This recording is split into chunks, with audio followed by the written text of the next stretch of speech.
Hello everyone, welcome to A Tribute to Dennis Tanner. We have put together a special episode for you today, which has got some information about his return and some more of his backstory, because we did do a Dennis Tanner character profile before, but we thought that we would update it because we know a lot more about Dennis now than we did then. Well, this is in the light of the sad news recently of Philip Lowrie's passing. He died on the 25th of April, so just a couple of weeks ago. And Dennis Tanner, there's so many character profiles that we did back in the early days of the podcast that are all a bit naff and over and done within 15 minutes. I mean, maybe people like that would probably do some of them.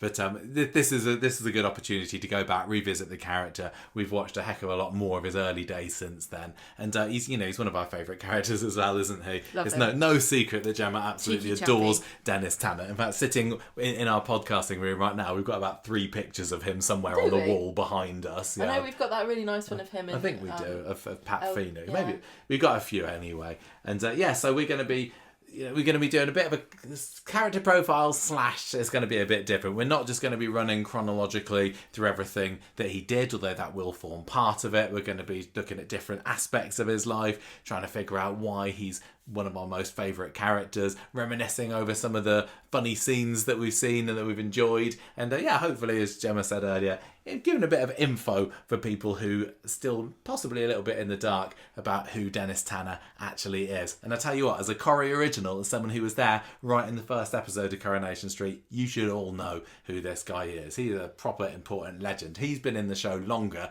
than Ken Barlow. Yeah, technically. Dennis Tanner was the first man ever to appear on Coronation Street. Yeah, did you know that? What a legacy. I know, totally is. So, just a bit of backstory for him then. So, his stats. So, his birthday was the 1st of April, 1942. I love that for him. I think it's very fitting that he's an April the 1st birthday. He died somewhere in 2020. I think it might have been the year before because when was the 10,000th episode? Was it in January? It was January, February sort of time. Might have died the year before. Well, I just gone off Corriepedia. Okay. His dad was Arnold Tanner, his mum Elsie Tanner. He got one sister, Linda Chavesky. He got married twice, once to a girl called Jenny Sutton in 1968, and then again to our Rita in 2012. First appeared on Coronation Street on that debut episode, the 9th of December 1960, and we last saw him on the 30th of July 2014. Although he did appear as a corpse. He did, not a corpse. Yeah. He appeared as an urn. He appeared in ashen form, didn't he, on Coronation Street's 10,000th episode. He himself was in 677 episodes of Coronation Street. That's nothing these days. It is kind of nothing these days. I think Frankie's been in it more.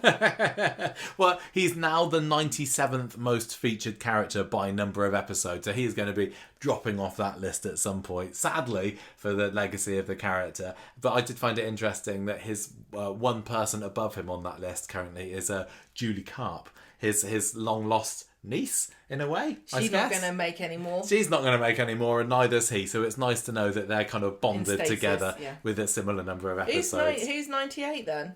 I don't remember. I didn't remember them all. Philip Lowrie was the actor who played him. As we said, he died just a couple of weeks ago. I think it's worth, before we crack on with talking about Dennis, just having a look a bit over the life of Philip Lowrie, a little bit of an obituary, if you like, for him. And we did mention this on the podcast recently, but no harm in putting it here again. So he was born in Ashton-under-Lyne to Bertha and Philip Lowrie in 1936. So he is actually that much older than Dennis Tanner himself is. Interestingly, he was called Colin. His real name is Colin Philip Lowrie. Philip is his middle name, and Philip is his dad's name as well. But his stage name, he went by his middle name, which is also his dad's name. I'm sure there was no confusion in that household when the postman came. Yeah, I bet I would have cashed a few checks if I was old dad. So when he was young, he had a stammer, and he went to elocution lessons to try and get it fixed. And it worked, and you wouldn't know to listen to him, would you?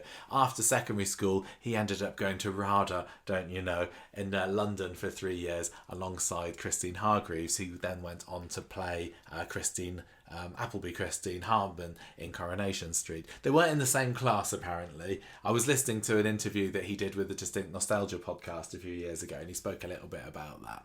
And he said, they were there at the same time, but not necessarily moving in the same circles. That's usually code for us. She was a bitch. Well, it's too late to say anything about that. It was really interesting, this interview. I just wish that we got him on our podcast. I know, it's really annoying. We've missed our chance. We really, really did. He talks a little bit about how close and how much camaraderie there was between the young performers on Coronation Street in the early days, and he and Christine and some of the others, Bill, I think, would go off and have wild parties together or go off to restaurants together. It's really funny because you see, these days you get the young guns on Coronation Street appearing on each other's Instagram stories, don't you?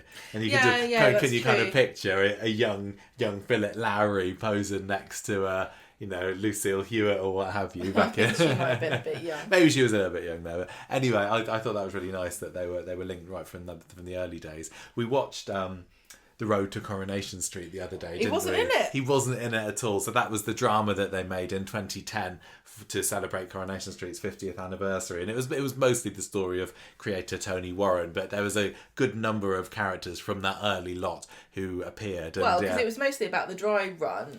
And he was not in the dry run. He wasn't cast. Yeah, you're right, actually. You're absolutely right, because he came in a bit later. So his first appearance on TV was only a couple of years before Coronation Street. Although he did say on this other interview that I listened to that Corrie was his first thing. But I think what he did before Coronation Street were like televised plays, which were quite the thing back then. I don't think many of them have been saved either. No. So IMDb lists Saturday Playhouse in 1958 as his first telly role. And then he did a couple of uncredited things. But yeah, Coronation Street was his first proper telly performance. I mean, he did a lot of theatre work as well, as many actors do, or did back in those days anyway. Lots of rep theatre work. He even appeared on the West End in the John Varry play Farewell, Farewell, Eugene. So he had quite a nice boost to the start of his career. But Dennis Tanner was the part that he got in 1960, aged 24. The character that he played was 22 though, so as is often the case these days, you had a slightly older actor. No, not much, but the character was then later aged down another 4 years at some point. Probably he because he wasn't ever 18 in the show. No, but some people have suggested that it's because he was quite close in age to Elsie Tanner, his mum. I think she was 37, 38. I think she was 37 maybe when the show started. So they wanted to just increase that age gap a little bit, which is fair enough. He was the first male character on the programme in the second scene where he's there arguing with his mum about not being able to get a job. The number of times we've watched that first episode, I couldn't count, but that's a really classic scene, isn't it? Then he's coming down the stairs. She's accusing him of taking money out of her purse. Yeah. It's brilliant. I found it interesting. You said earlier about the fact that he wasn't cast around the time of the dry runs, and they found it very difficult to cast him, didn't they? Yeah. He said that there were 70 people who auditioned to play Dennis Tanner, which is crazy considering, it was really quite a bold move and a bit of a risk, a chance to even put Coronation Street together to begin with, in the first place. Nobody knew it was going to be any kind of success, let alone one that was going to go 65 plus years. They also really wanted a northern actor. So I wonder how many of those were not actually northern actors who were chancing. Yeah, I wonder. Because the accent doesn't, as long as you can do a northern accent, most of the actors from the early days did not speak the same way that their characters did, even though they were northern, because they'd been trained in elocution. Yeah, it'd been beaten out of them by those elocution lessons. So Kenneth Farrington, who later became Billy Walker on Coronation Street, was pretty much going head to head with Philip Lowrie for the part, and then in the end they liked Kenneth so much that they wrote the part of Billy especially for him. That's nice. Philip was the one that got it. It wouldn't have worked with him as I can't think of anyone else playing this character. Dennis Tanner was can't, but the character was created was devised to be different, and you can see in his first few episodes they were going down the route of, he's just come out of prison, he's a bit of a troublemaker, and he didn't have that comedy quite so much, or it wasn't written into the script quite so obviously as it was later on. But because of Philip's brilliant comedic stylings, that's the direction that they went. And I don't know whether, I don't know what Kenneth Farrington was like in real life, but Billy Walker was not a comedic character. But I could see Billy Walker being a bit like how Dennis Tanner was originally supposed to be. That's what I was just about to say. I think that you can see the darkness in Billy Walker that Kenneth Farrington would have brought to the role of Dennis Tanner. Yeah, for sure.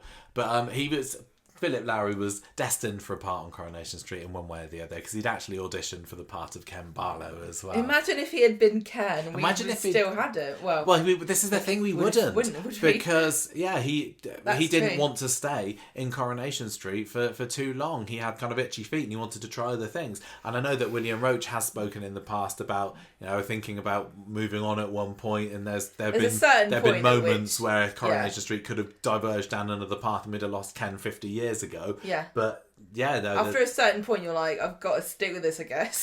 Imagine if William Roach had got the part of Dennis Tanner and he'd be the character that was still there really all these years later.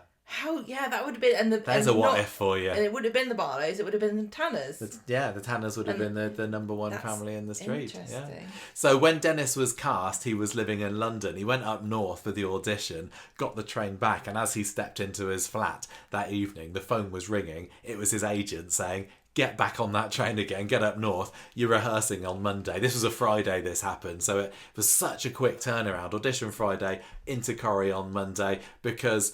it was going to go out live later that week. Yeah. So that first week was the auditions, the rehearsals for him, and because they did the dry runs. For Friday was the actual thing. They did the dry runs, and there were two different people playing.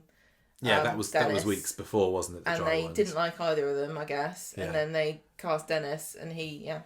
Yeah, the road to Coronation Street really hones in on the fact that the original actress they had playing Ina Sharples in the dry runs wasn't quite right for the part, wasn't it? But yeah, apparently it looks like it was the same for Dennis Tanner as well. So Dennis did stay through the show for the first year and a bit. He was in it all the way through 1961, and the end of 1961 is when they had the equity strike, which we've spoken about quite a bit on the podcast before, where actors who were in equity whose contracts ran out by a certain point couldn't work between November 1961 and May 1962 or so.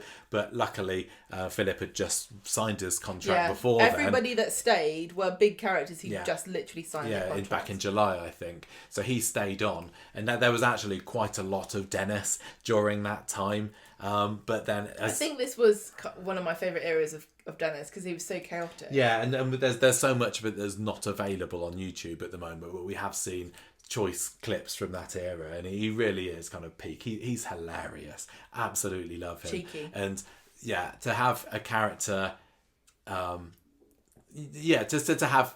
There was only 12, 13 characters on the show at all during that strike, and we were just so lucky in the characters that we got, and the fact that they pushed this talent to the forefront was just superb. But by the time the equity strike was just about to finish, he decided that he wanted to move on and try something different, although he then spent about a year basically not being able to work, and he'd already been typecast a little bit as Dennis Tanner. So by the time 1963 rolled round, he was like, let me back in again. And then April 1963 was when he made his return to the script. And I love the story. We've got Jack Rosenthal, who was a vintage Corrie writer, once married to Maureen Lipman.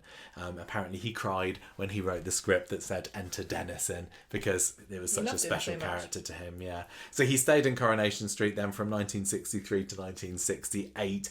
Again, he just wanted to do different things, partly, but also because he felt that Dennis was never growing up. He said in an interview once, I did get very tired of him being Peter Pan. I always looked younger than I was, and I didn't mind playing down a bit, but I just wanted him to grow up as an adult. When I left, I was 32, and he was still about 22. They wouldn't let him grow up. Now, he was older than 22, the character, but he was acting. He always acted like a bit of a silly idiot. Yeah, like, he did. Naive and enthusiastic. And not in the same way as, like, Kirk, who's got the brains No, of a he's not. 4-year-old. He wasn't stupid. He wasn't stupid at all, but he was, just a bit gullible, naughty. maybe. Yeah, gullible is a good way of putting it. And he's just full of energy and full of life, and he's just so fun to watch. But in There's some no ways, one like him on the street now. No, I don't think there is. I mean, Graham Proctor was a little bit like him. I don't know. Possibly. I think Graham Proctor was a bit laid back and cool. Yeah, I mean the thing about Dennis Tanner as well, he was also very camp as well, and that fit perfectly in Coronation Street and helped make him fun to watch, because I think some of the camper characters are some of the most camp. there was a lot of campness in Coronation Street back in those days. I'm not gonna lie. So yeah, he wanted to leave. He wanted to try something else. He was fed up of playing this man-child, if you like. But it did cause quite a bit of friction between him and Pat Phoenix, who played his telly mum Elsie Tanner. The story goes that when he told her that he was leaving, she was so upset that she refused to talk to him anymore. Yeah. Apart from when they were filming, when they had to. And I think maybe they made up. I think I think they made up. But she was really I mean, there's a lot of really classic duos on Coronation Street. You can look back and think that this character didn't work without the other one. Yeah, for sure. I don't think you can say that about Pat, but she certainly didn't want him to leave. They were a really, really lovely mother. It kind of reminds me a little bit of Jenny and Daisy, where I know that Sal's not upset at all with Charlotte Jordan, in case anyone wants to read anything into it. She's upset that I think she's probably upset that she's gone. She's not mad at her. That tweet was a bit of a giveaway that she was still in denial about it. But that's what I mean, like the like just losing somebody as a scene partner that you work and vibe off so well. Yeah. It must be really hard. Can you imagine like Barbara Knox like sending Thelma Barlow to Coventry after she decided that she was going to leave in the late 90s?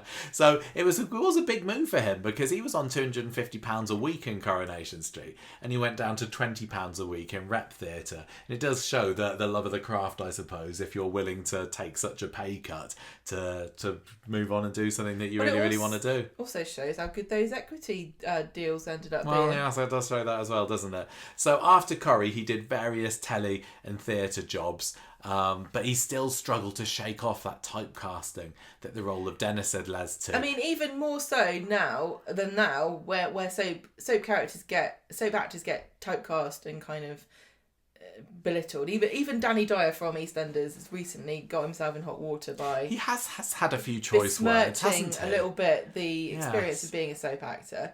But back when Philip Lowrie was Dennis Tanner, it was one of the biggest television shows almost in the world. Yeah, he was definitely up there with one of the most recognisable telly faces in the country. Yeah, if not the world, I guess.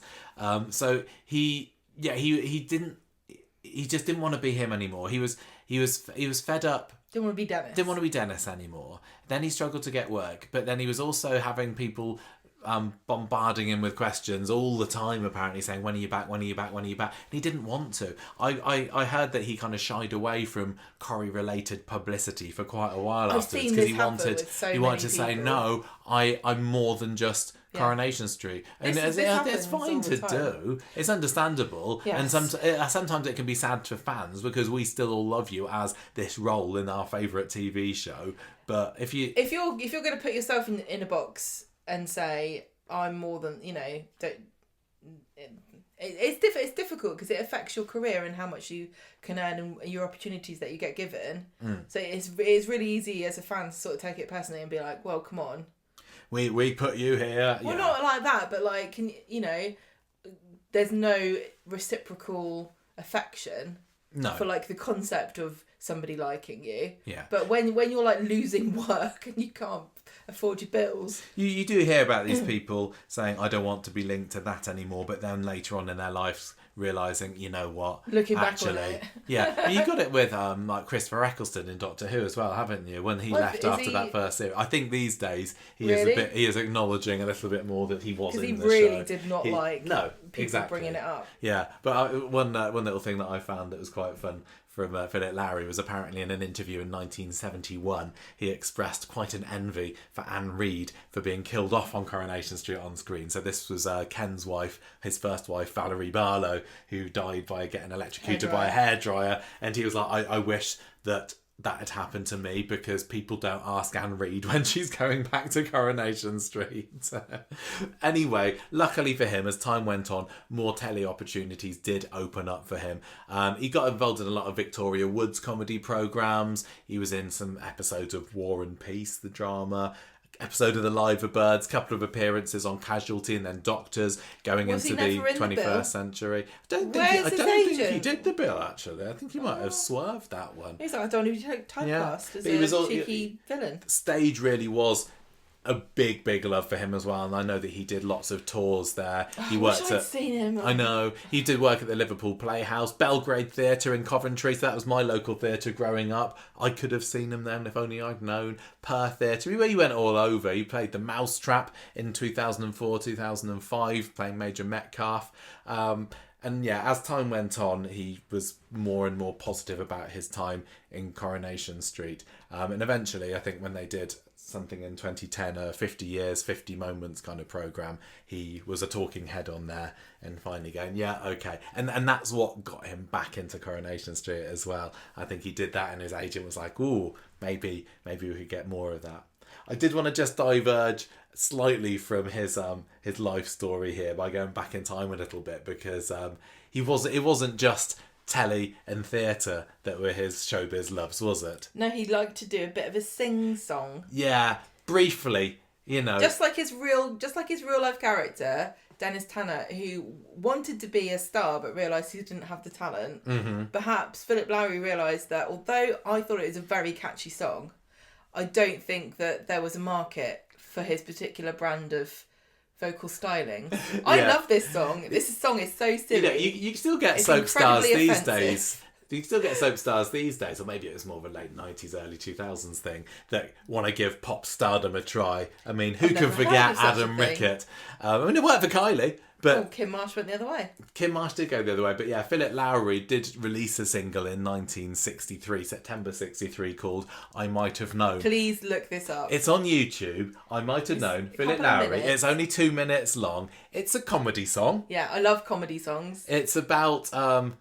basically, the song is saying, women, what are they like, eh? Pff, the song, isn't it? And it's really offensive. It's offensive to modern to sensibilities, yes. But I didn't find it. I thought it was hilarious and silly, and I can imagine Dennis Tanner trying to get famous with this song and it not working. Yeah, it's basically kind of saying, these women just want to marry you, and I just want a bit of fun and.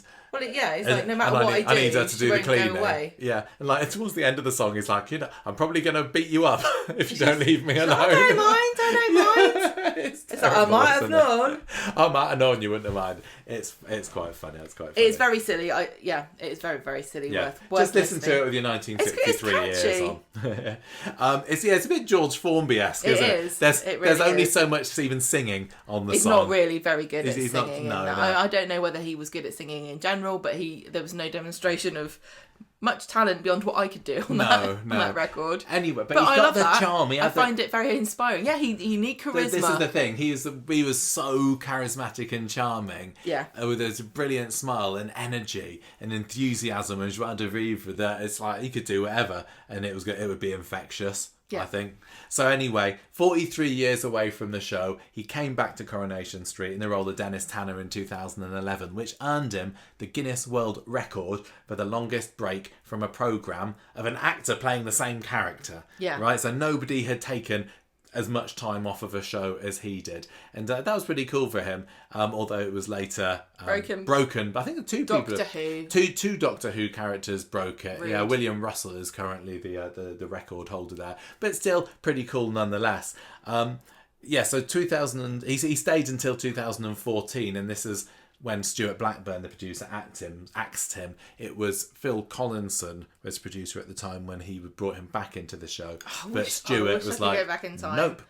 And I appreciate this more. I know. And I remember being quite cross when they decided to get rid of him. He definitely went through an era of not having loads to do, but you don't expect that the characters who are, in their late 70s are going to have loads to do. It was just lovely having him there. I know. And we're going to start off by talking about his comeback before we hit some of the early storylines, just because that was what was Yeah, we're talking about our experience of him as a character. Experience, yeah. But yeah, according to sources at the time when this news broke, Philip Lowrie did not see it coming at all. Apparently, the writers didn't think his character was viable anymore. And Which is not, I just don't think that's true. No. He wasn't front and centre, but he was his kind of character in the cabin, having fun. But good pairing with Rita. Not everybody liked the Rita and Dennis relationship. I thought it was kind of sweet. And there's so few characters in that age bracket. I think he was totally viable. I think that was. I get super offended when they say this because it's so insulting to the actor and the writing team. There's just what they mean is there was no appetite to think too hard about it. No, I don't remember seeing any interviews from Philip at the time when that was announced or when he left the programme. Well, I got the impression from was it Cunningham who played. Oh yeah, who played Linda Chavesky. I've forgotten her name. Her first name. Yeah, no, I can't remember. But I got the impression from various quotes she's given that he found this to be quite insulting. Yeah, or because he was not happy. Yeah, there's now only 3 Corrie originals left alive. Obviously, William Roach, who plays Ken Barlow. Is it Christine Cunningham?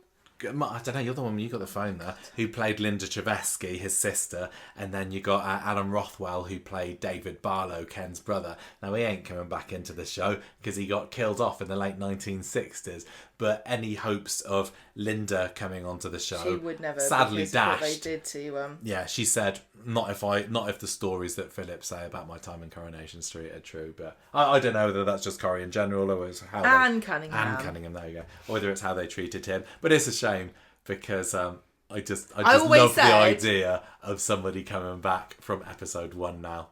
Yes, I know. When my wildest dreams of like you always imagine when you're criticising the producers all the time when you're a Coronation Street fan, because that's being a football fan and moaning about the manager. You always imagine like, what would I do if I was a producer? And I always thought I would immediately phone Philip Lowrie up and go, whatever they did or said, I am sorry. What can I do to get you back?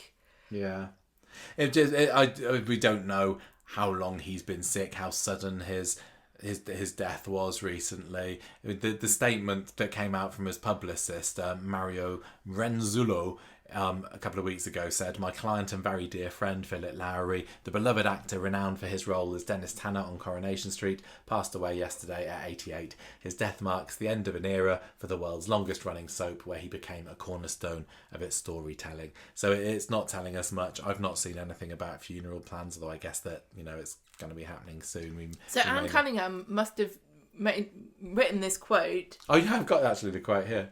Well, she must have written this quote after his death. Maybe. Do you want to read it? Well, she says, "From our first meeting on day 1 of Coronation Street, Philip was truly like a brother to me. Yeah, you're right. And we remained very close all his life. No acting required. He was a loving uncle at family gatherings and will be sorely missed." Yeah. So this was her tribute. It was one of these tributes flood in too, and she was the lead tributer. I want to talk to Anne Cunningham. I want you to. I'm just scared. So that's our life story of Philip Lowrie, a life very full and well lived, I'm gonna say. But let's move on to the character of Dennis now, the one that we know a little bit more intimately. And I want to talk about his comeback first, only because that's really the first experience that we had of Dennis. Yes, we'd seen a few of the early episodes beforehand, but I didn't know him from Adam really when he came back into the show. It felt like people are saying this is a big thing, and I guess it is if he's not been in it for so long. But there was no kind of like, oh hooray, it's him. I was just like, no, okay. I know. People say that's pretty good, so I'll see. I mean, I'm going to give a bit of a little bit of a petty confession here, in that at the time, so this was 2011, we hadn't seen any old Coronation Streets particularly, and I'd only been watching it since we've seen the first episode, 2000 or whatever. Yeah. And so I always got quite. We always got comments from people when we did the podcast going, Coronation Street was better, it used to be better, Coronation Street was better in the old days, Coronation Street was better in the old days. And so when somebody came into the show like Philip Lowrie from the old days, I was like, I'm kind of tired of hearing about how great it used to be, because I think it's quite good now. And so I think I might have had my back up a little bit about, is this, how can this be any better than what, I don't really buy into this idea, because I think that there's just this general air of nostalgia and rose-tinted glasses about everything in this country. Like, people, I assume it's a global thing, but everything used to be better. Every single thing you can possibly imagine used to be better 20, 30, 40, 50 years ago, and you're fed up with it about hearing it.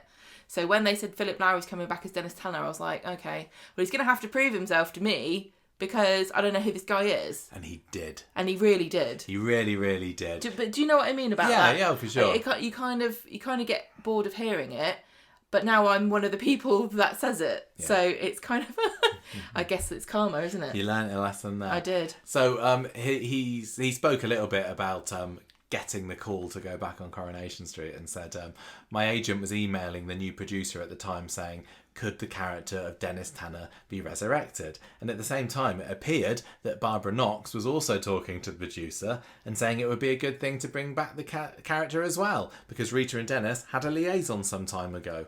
Phil Collinson, the producer, thought it was a good idea. The story writers thought it was a good idea. And that's how it came about. So as simple as that. I wonder whether, you were saying about who's alive that was in the first episode.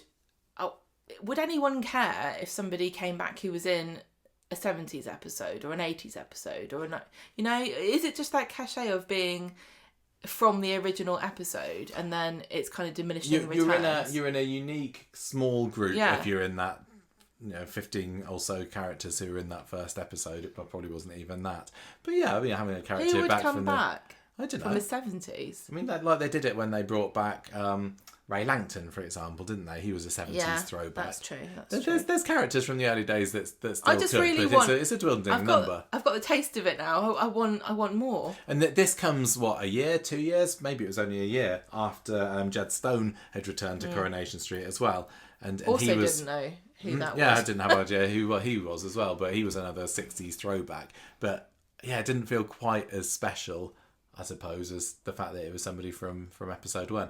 I don't know what those kids from outside the cabin, outside the corner shop in the first scene of Coronation Street are doing now, because they could do it. I thought they got run over. So the quote on the Coronation Street website at the time when his return was announced said, "This is an interview from him." He said, "This is actually one of the reasons why I accepted the contract. Dennis is brought back into the show as a homeless person, and I thought, well, this is wonderful, because that gives me something to play, but it also gives the character somewhere to go, somewhere to develop." He also said, "I do hope that he becomes a comedy bad boy. I hope he becomes a real rogue. I certainly hope you can expect trouble from Dennis to come, and some fun scenes. I'm looking forward to it." Would you say comedy bad boy? He was definitely cheeky. I wouldn't say he was a bad boy. I think he was more like a sort of hope you don't get mad about the thing I'm doing. You probably don't want me to do, boy. He did some silly things that you might counsel against were you to know that he was going to do it. But like I think buying loads of Christmas trees, or he was the bad boy. Really was, like I said, what he came in as in the first episode, and they quickly swerved away from that. And I just don't believe when you look at Philip Lowrie that you think he can really do anything that wrong, because he's so charming. Such a charming chap. And I think, although I did like a lot of his comeback eventually, the 2011 onwards, the bits that I didn't like were when he was the bad boy. Like in his exit storyline, for example, one of the last things he did was punch Norris in the face. And another thing he did another time was selling one of Rita's rings, or was it Elsie's rings? I can't remember. And I just didn't like that. And going off with Gloria Price, I preferred the fun Dennis that we still got to see some of. I mean, one of my favourite scenes from his comeback was when he was bopping around the cabin with his lollipop, playing it like a guitar. And there's actually a scene in 60s Coronation Street where he's got a guitar and he's jumping around the room, it's a lollipop. No, like it's a lollipop. No, like it's a guitar, and I think it was supposed to mirror that scene. So that sort of stuff was the fun Dennis that I enjoyed the most. But you couldn't go straight into that, or they didn't choose to go straight into that, because the first story that he came into was this homeless story, and the back tale that we know since, was that by late 2010 the character was living rough. He'd fallen on hard times again following the breakdown of a relationship with some woman called Norma Fountain.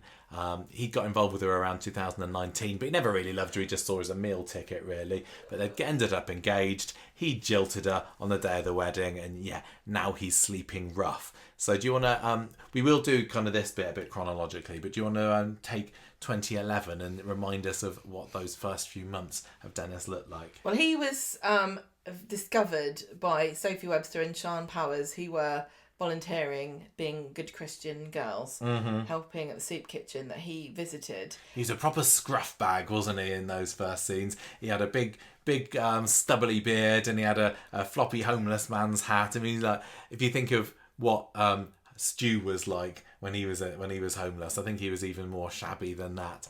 So they invite him to Roy's Rolls for some dinner, and he gets full English on the house. And Sylvia's working there at the time. She's not happy about this. She didn't like that, no. So under cover of darkness, he returns to number 11, and he's spotted looking at the window frame where it's engraved Dennis Tanner was Dennis Tanner, 1951. Yeah. Rita comes along, thinks she recognises him, and he runs away. I thought that was quite funny because it was dark. He looked so different. Rita hadn't seen him... for over 40 years. I know there are people that I haven't seen for years that I recognise by how they move. So the amount of time that Dennis was out of the show is longer than we've been alive. Yeah, Only just. Yeah. Can we just talk about this engraving for a minute? So this is on the windowsill of number 11, and I just love that it exists. It wasn't there on the original set. No. I don't know when it first appeared. We were chatting with the guys at Corriepedia the other day, and they said the first evidence they've got of it was in an episode in 1980, although I saw somebody on Reddit saying that it was there on a 1978 episode as well.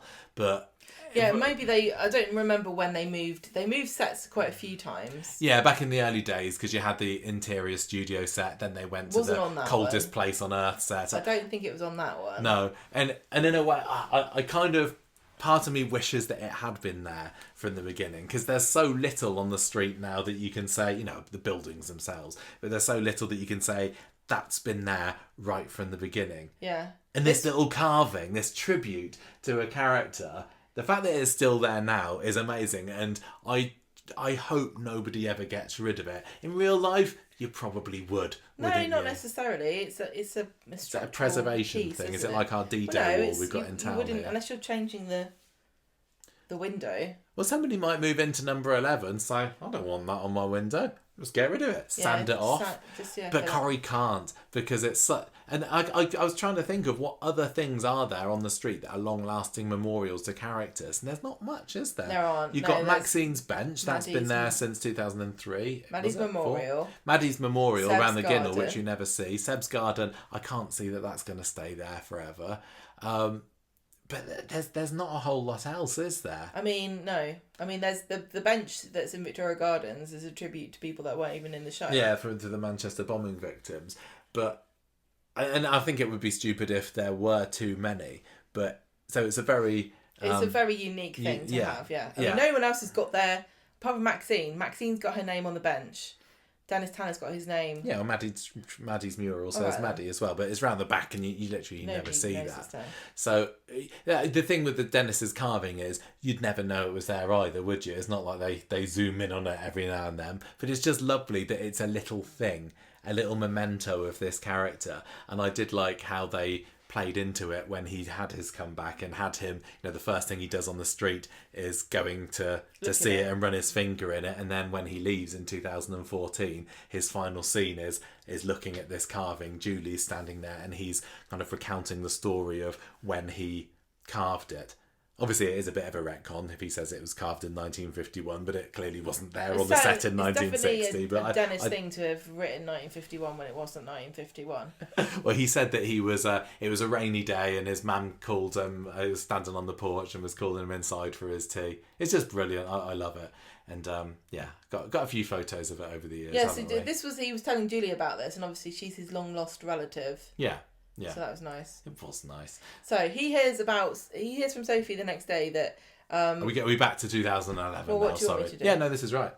So he's going to go to the homeless shelter. Rita goes along and waits for him. He runs off again, but then he comes back a few scenes later and they have a little catch up. And we hear about the fact that Elsie and Bill have died. Yeah, Bill Gregory was Elsie, the fella that she ran off with in 1984. Her final love. Yeah, he was in it in the early 60s, wasn't he? And then he came back 20 years later to whisk her away to Portugal. That's a really lovely scene. These two characters who knew each other ish. This is the thing, that Rita's appearances with Dennis are few and far between pre-2011. In fact, they were only in one episode together. It was one episode in 1964 when Rita comes into the Rovers, sees Dennis, and they clearly know each other. This wasn't like a chance encounter. We were supposed to have believed that they knew each other from the clubs. Well, yeah, because she was a showbiz guy. And she was a singer and exotic dancer. And can you imagine Rita as an exotic dancer these days? And then they ended up going back to his house. Elsie was away at the time. She was I can't remember where she was actually, but Rita stayed the night in Elsie's bed, and Dennis was in his bed, so there was nothing romantic there between them. They were just friends, and that was it. Pals? They were pals, exactly.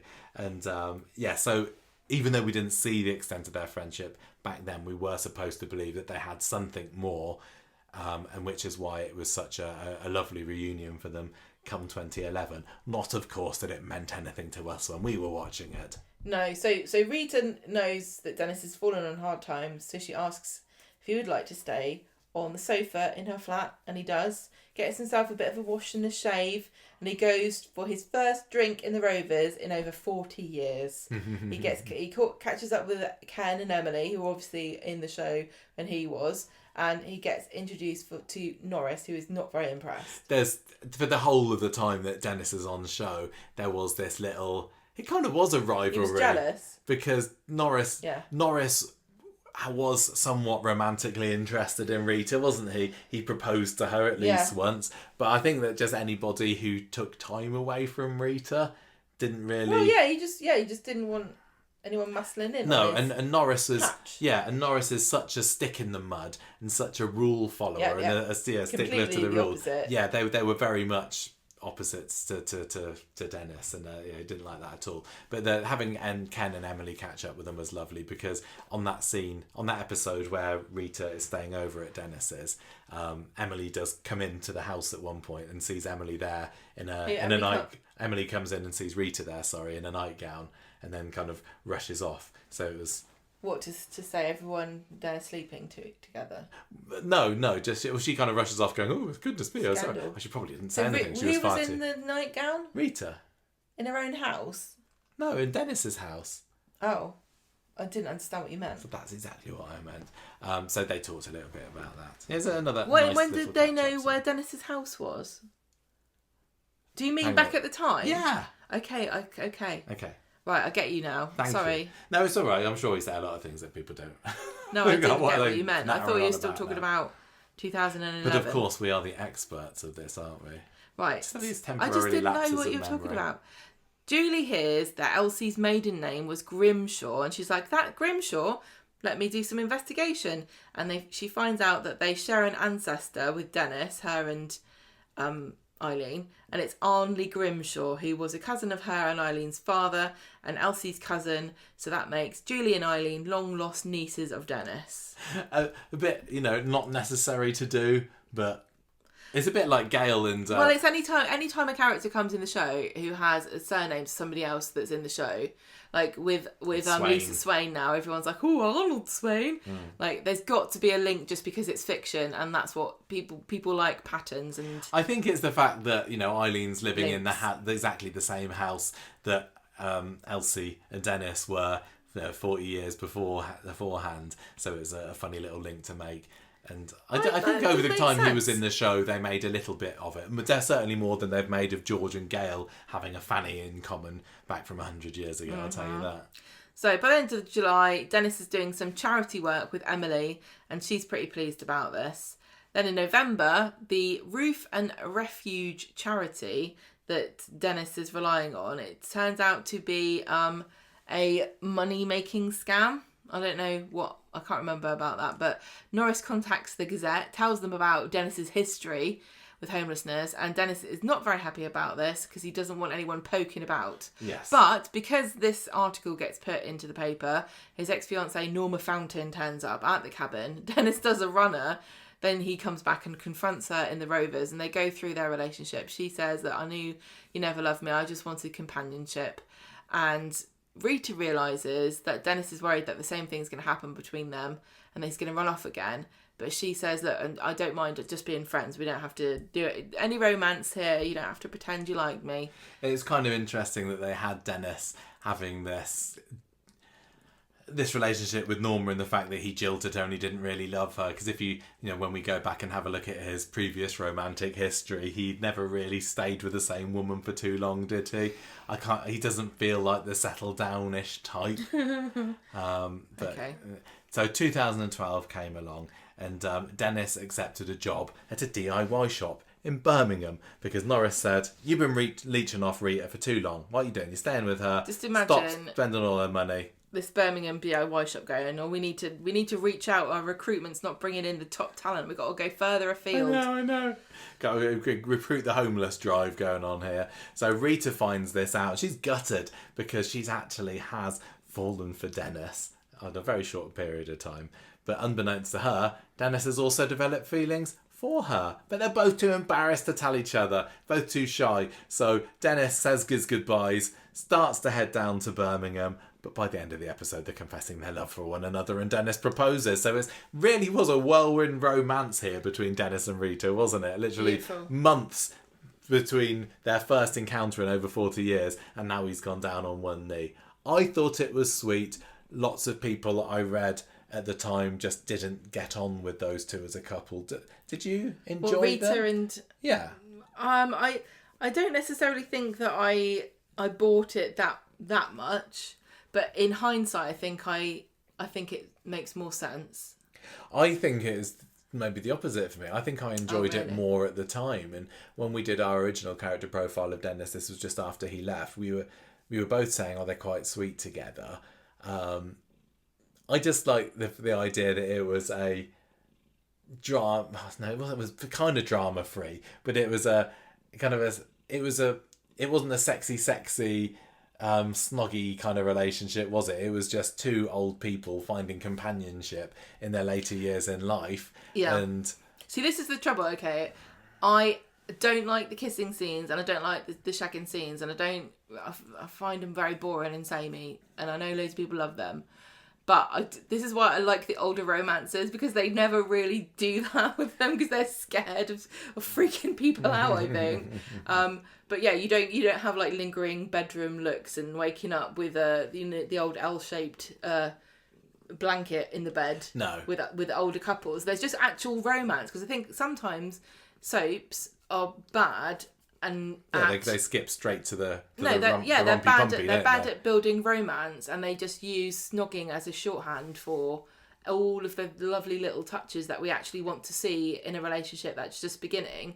But they do Not that. always, but sometimes. All right, they do that better with older couples because they can't use the good easy shorthand of they've woken up in bed. Yeah, for sure. Because everyone's scared of old people having sex with each other. I mean, I get what some people were saying at the time, which was that Dennis was such a free spirit and he still had so much life and vim and vigour and fun in him, and by this time Rita was starting to wind down a little bit and just become kind of the little old lady character that she is today. I think there's spark in her, yeah. There is spark in her, but the Rita of 2025, and I guess the Rita of 2010 as well, was certainly a far cry away from the Rita we had in 1960s, 1970s, and so there was a bit of compatibility mismatch there, but I was certainly willing to give this a shot because, like you said, they just did it so sweetly. I thought stag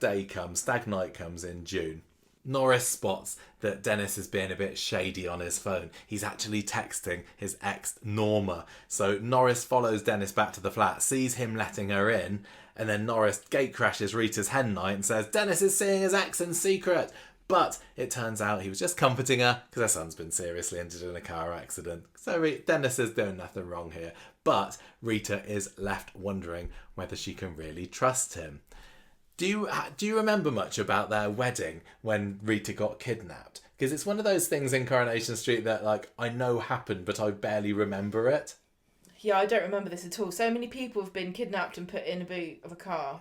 I don't know. I think she probably got the backseat treatment at least, but I'm going to say it's a bit unnecessary drama, and there's always has to be some sort of extra drama on top of the wedding. God forbid they just have a lovely wedding together. But yeah, I would have liked as a romantic relationship for them just to get married, really. But it was because Rita was so closely linked to Tina McIntyre, wasn't she? Tina was a bit of a surrogate daughter for her back then, and she was all tied up with loan sharks, Rick Neelan. I think this was in the wake of Terry Duckworth's departure from the street, where he left Tommy Duckworth with a load of debt. It was a bit of a mess, but to cut a long story short, Rita got kidnapped by Rick Neelan on the day of her wedding, until he got a load of money, and she then was able to be let out and they got married. So yeah, unnecessary, I'm going to say, but I don't remember it brilliantly well. I didn't leave that much of a lasting impression on me. Then you got what I'm going to say is Dennis's most bizarre story of his comeback, but probably wouldn't have felt out of the ordinary back in the 60s. It was the whole Lollipop Man saga. You remember that one? I do. And this was Dennis getting a job as a Lollipop Man to help children cross the road. Oh yeah, but they call them crossing guards in other countries. Yeah. We call them lollipop people because I like our name we're a whimsical country. No, I'm not gonna lie. We beat you hands down with that. Yeah, but anyway, it's because he feels guilty about sponging off Rita still, so he decides to get a job. And then this gets him into a feud with Steve McDonald's because Steve's making fun of him. Dennis blocks the road outside of streetcars, not let him get his taxi out. And then the whole thing ends, basically, with a whole street's worth of lollipop men. There were like 20 or 30 lollipop men marching down the road, blocking it, stopping any streetcars, taxis from coming in or out. And then they make up. It was peculiar. And I remember, I think we might have given that the Bobbins Award that year in the Conversation Street Awards. Why did I hate it? I think... How dare I? But that is the sort of story that I'm going to say they don't do anymore. You know? Can't afford it. I can't imagine a world these days where anything along those lines, which is just a couple of, 2-week long little bit of whimsy where the Lollipop Men army turn up outside of streetcars. It's all got to be a story, They're hasn't it? Well, I like your idea for this Lollipop Man invasion, but which one of them has terminal cancer? Yeah, exactly. And do they have any kind of issues-based problems that we might be able to sort out, like racism or prejudice or bigotry or something, anything like that? Yeah, well... If not, no. But it was suitable, I suppose, for a character of his age, because they couldn't give him the big soap mag selling story, I suppose, and why not this, because he is a bit of a fun character after all. So 2013, Gemma, what's he getting up to here? Well, Rita and Dennis in the background a bit more, because there's only a few bits and bobs here, like Dennis being a bit useless, giving Rita secondhand roses. The hash brownie incident at the cafe was another little bit of colour that they gave them. He's still feuding with Norris. Yeah, the hash that was Sylvia as well, wasn't it? They got involved with that. Yeah. I can't remember the story behind it. Somebody gave Sylvia a recipe that included cannabis or something like that, and I can't remember whether Dennis even had any of it, but he was involved and it was kind of fun. And I think as a child of the 60s, and it was quite fitting, I suppose. They never did drugs in Coronation Street in the 60s. No, but they did have some hippies though, didn't they? Not in front of the camera anyway. So, Dennis finds out that Emily is going to leave Norris her house, and he doesn't like that either. No, what a rivalry. So, by the end of the year, there's a bit of a strain in Dennis and Rita's marriage. He does not like how involved Rita's getting in Tina's life. It's too dramatic. Too full of shady characters. You can see it ending badly. Yeah, definitely. He gets a tax bill for £512, so he sells Rita's ring at Barlow's Buys. Thinks he's going to buy it back when he can afford it. He does buy it back the next day, but it costs £150 more than when he sold it. Yeah, Rob put a bit of a markup there. And Rita finds out she's not very happy about this. And I seem to remember watching that thinking, oh no, Dennis, don't do it. That's a bad move. And this is like I was saying earlier, him turning into a bit more of a bad boy. Yeah, no, that's not a criminal act, is it? But it's like, oh, don't do that. I suppose that's a similar along the lines of when I used to say about Daisy, like, oh, don't do that, Daisy. I want you to be perfect and only do the right thing. But I suppose it does. I can see the old Dennis doing something like that. Yeah, exactly. He hasn't learned. No. So Rita finds out she's not happy about it. Then there's an old song playing on the radio. Like you said, he plays his lollipop like it is a guitar. And so Dennis gets the showbiz bug again, and he starts talking with Gloria Price about the variety acts of days gone by. But Gloria Price was the mother of Stella Price, the landlady of the Rover's Return, and she was the very glamorous granny of the street, wasn't she? Yep, Eva's grandma. Yes.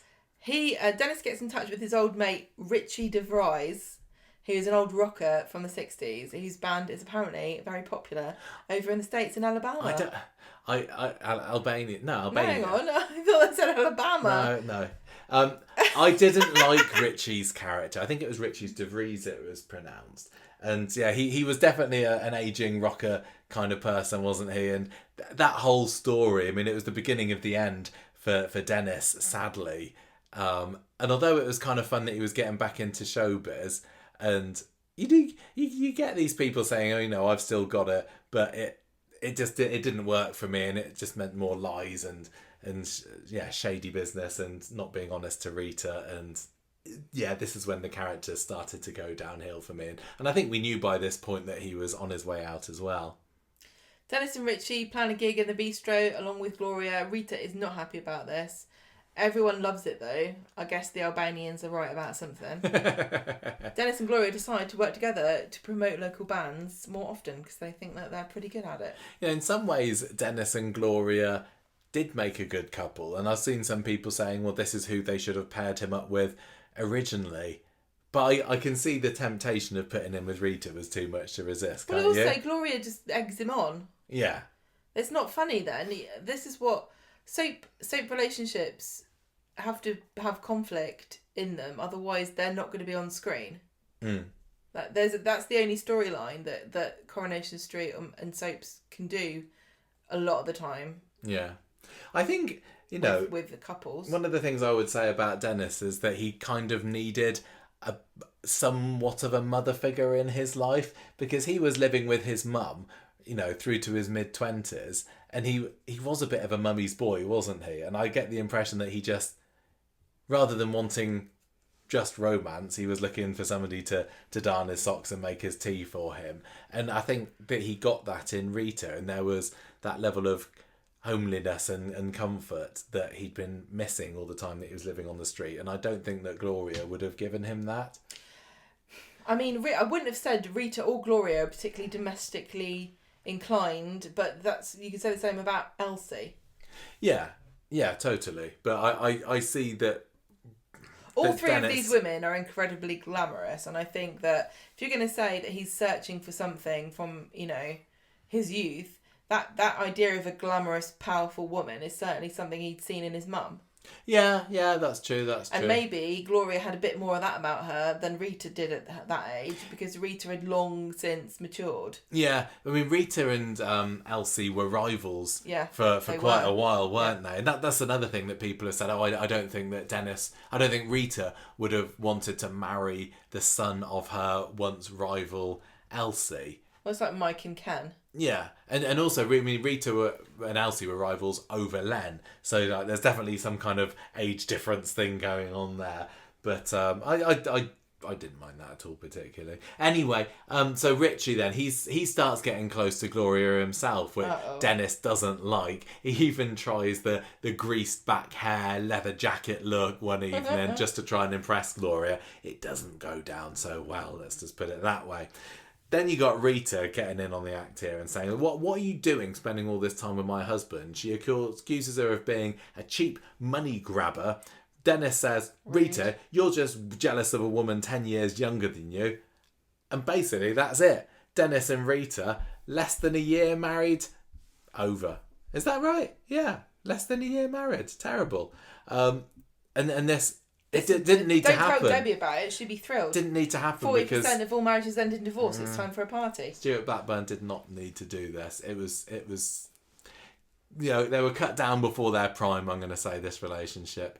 So after Richie leaves Weatherfield to work in Europe, Gloria decides that she's also done with Weatherfield, and she gets into her convertible one evening and says, I'm off travelling. Come with me to Dennis. And because he feels like Come with me to Dennis, we're leaving now. Because he thinks that there's nothing left for him here because Rita's dumped him, he hops into the convertible. They drive down the road. Rita's just coming out. Hated this scene. Bloody hell, I hated this scene. Rita's coming out of the pub and Dennis is like, bye Rita, sorry, love you. No, I didn't say that. He said, like, bye, look after yourself or something. And that was it. And that was his first exit. He did get a second chance, but stone me if he didn't blow that as well.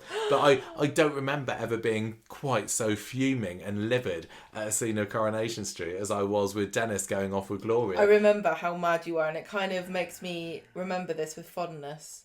I did. Yeah, I think I'm the same.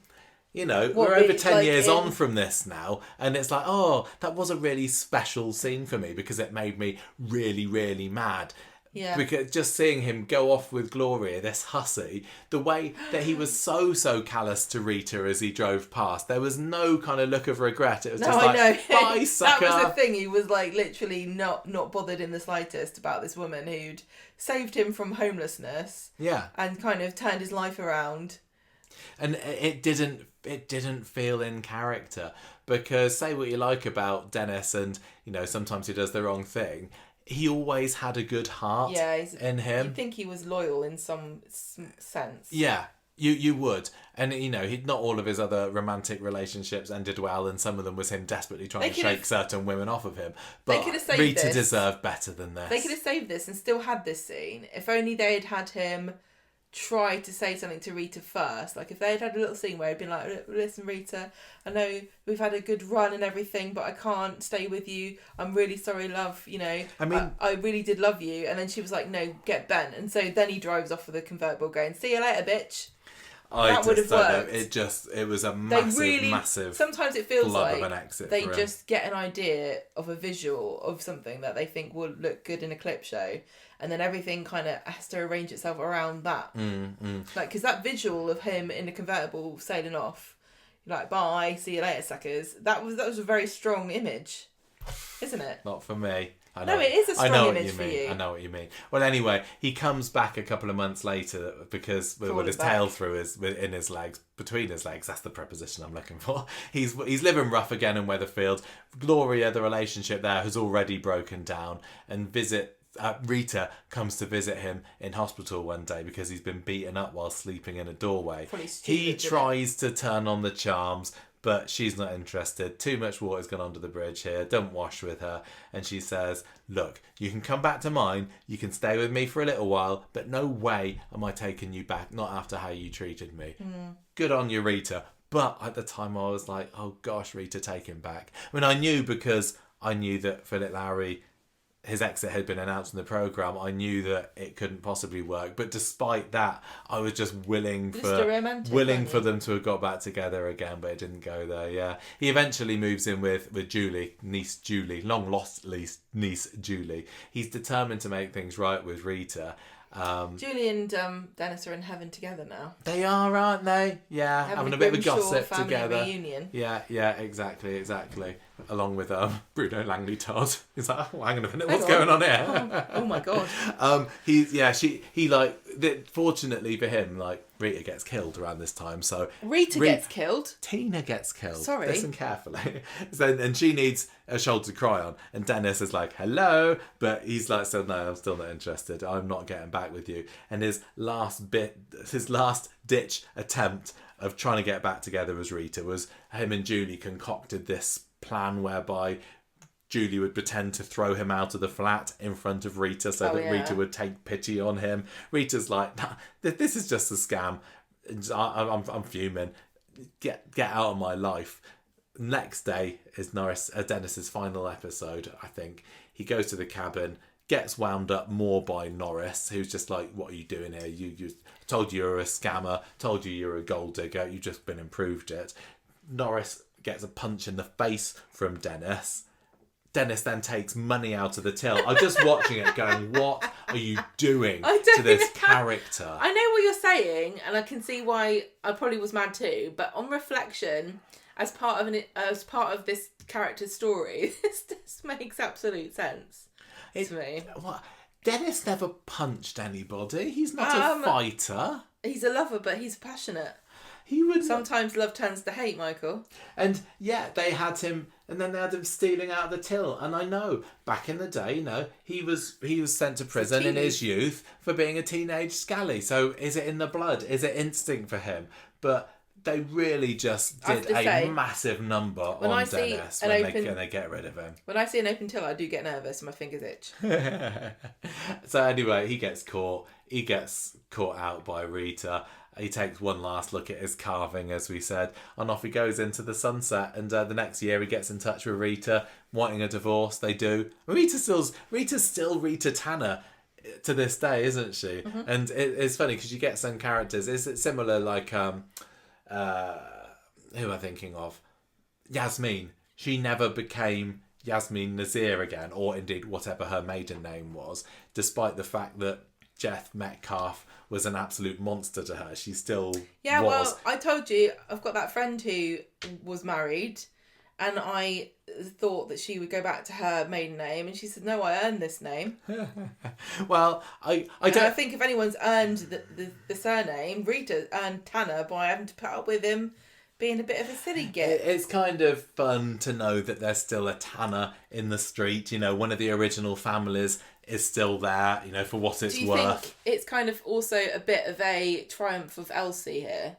Because her name lives on, even though it's not even her original name. Well, yeah. It lives on with Rita, even though Rita would have rather probably killed herself. The thing is, if be anything to do with Elsie. I suppose if Rita had changed her name, what would she change it back to? Would she go back to Sullivan? Would she go back to Fairclough? Would she go back to Littlewood? Would she go back to Bates? It just goes on and on. She get in the TARDIS and keep going until she finds one finds one she likes the best. I don't know, but that's the end of Dennis, apart from the very, very, very end, which we will return to at the end of this episode. But I've just got a quote here from Stuart Blackburn, producer at the time, who said, trying to justify why this course was deemed necessary for Dennis. Yeah. He said, sometimes writers come up with stories that we want to run with. In this case, we wanted to see the Dennis Tanner of old again. He was always a bit of a liar, a bit of a rogue, and a bit of a cheat, so we wanted to see the naughty Dennis. Yeah, naughty. And once we begin to bring the rogue back, it had to have consequences. It didn't feel right to tell a story where he was so badly behaved and then everything carried on as normal. I'm sorry, my God, no. Stuart, because now you don't... Well, you're arguing for... I know.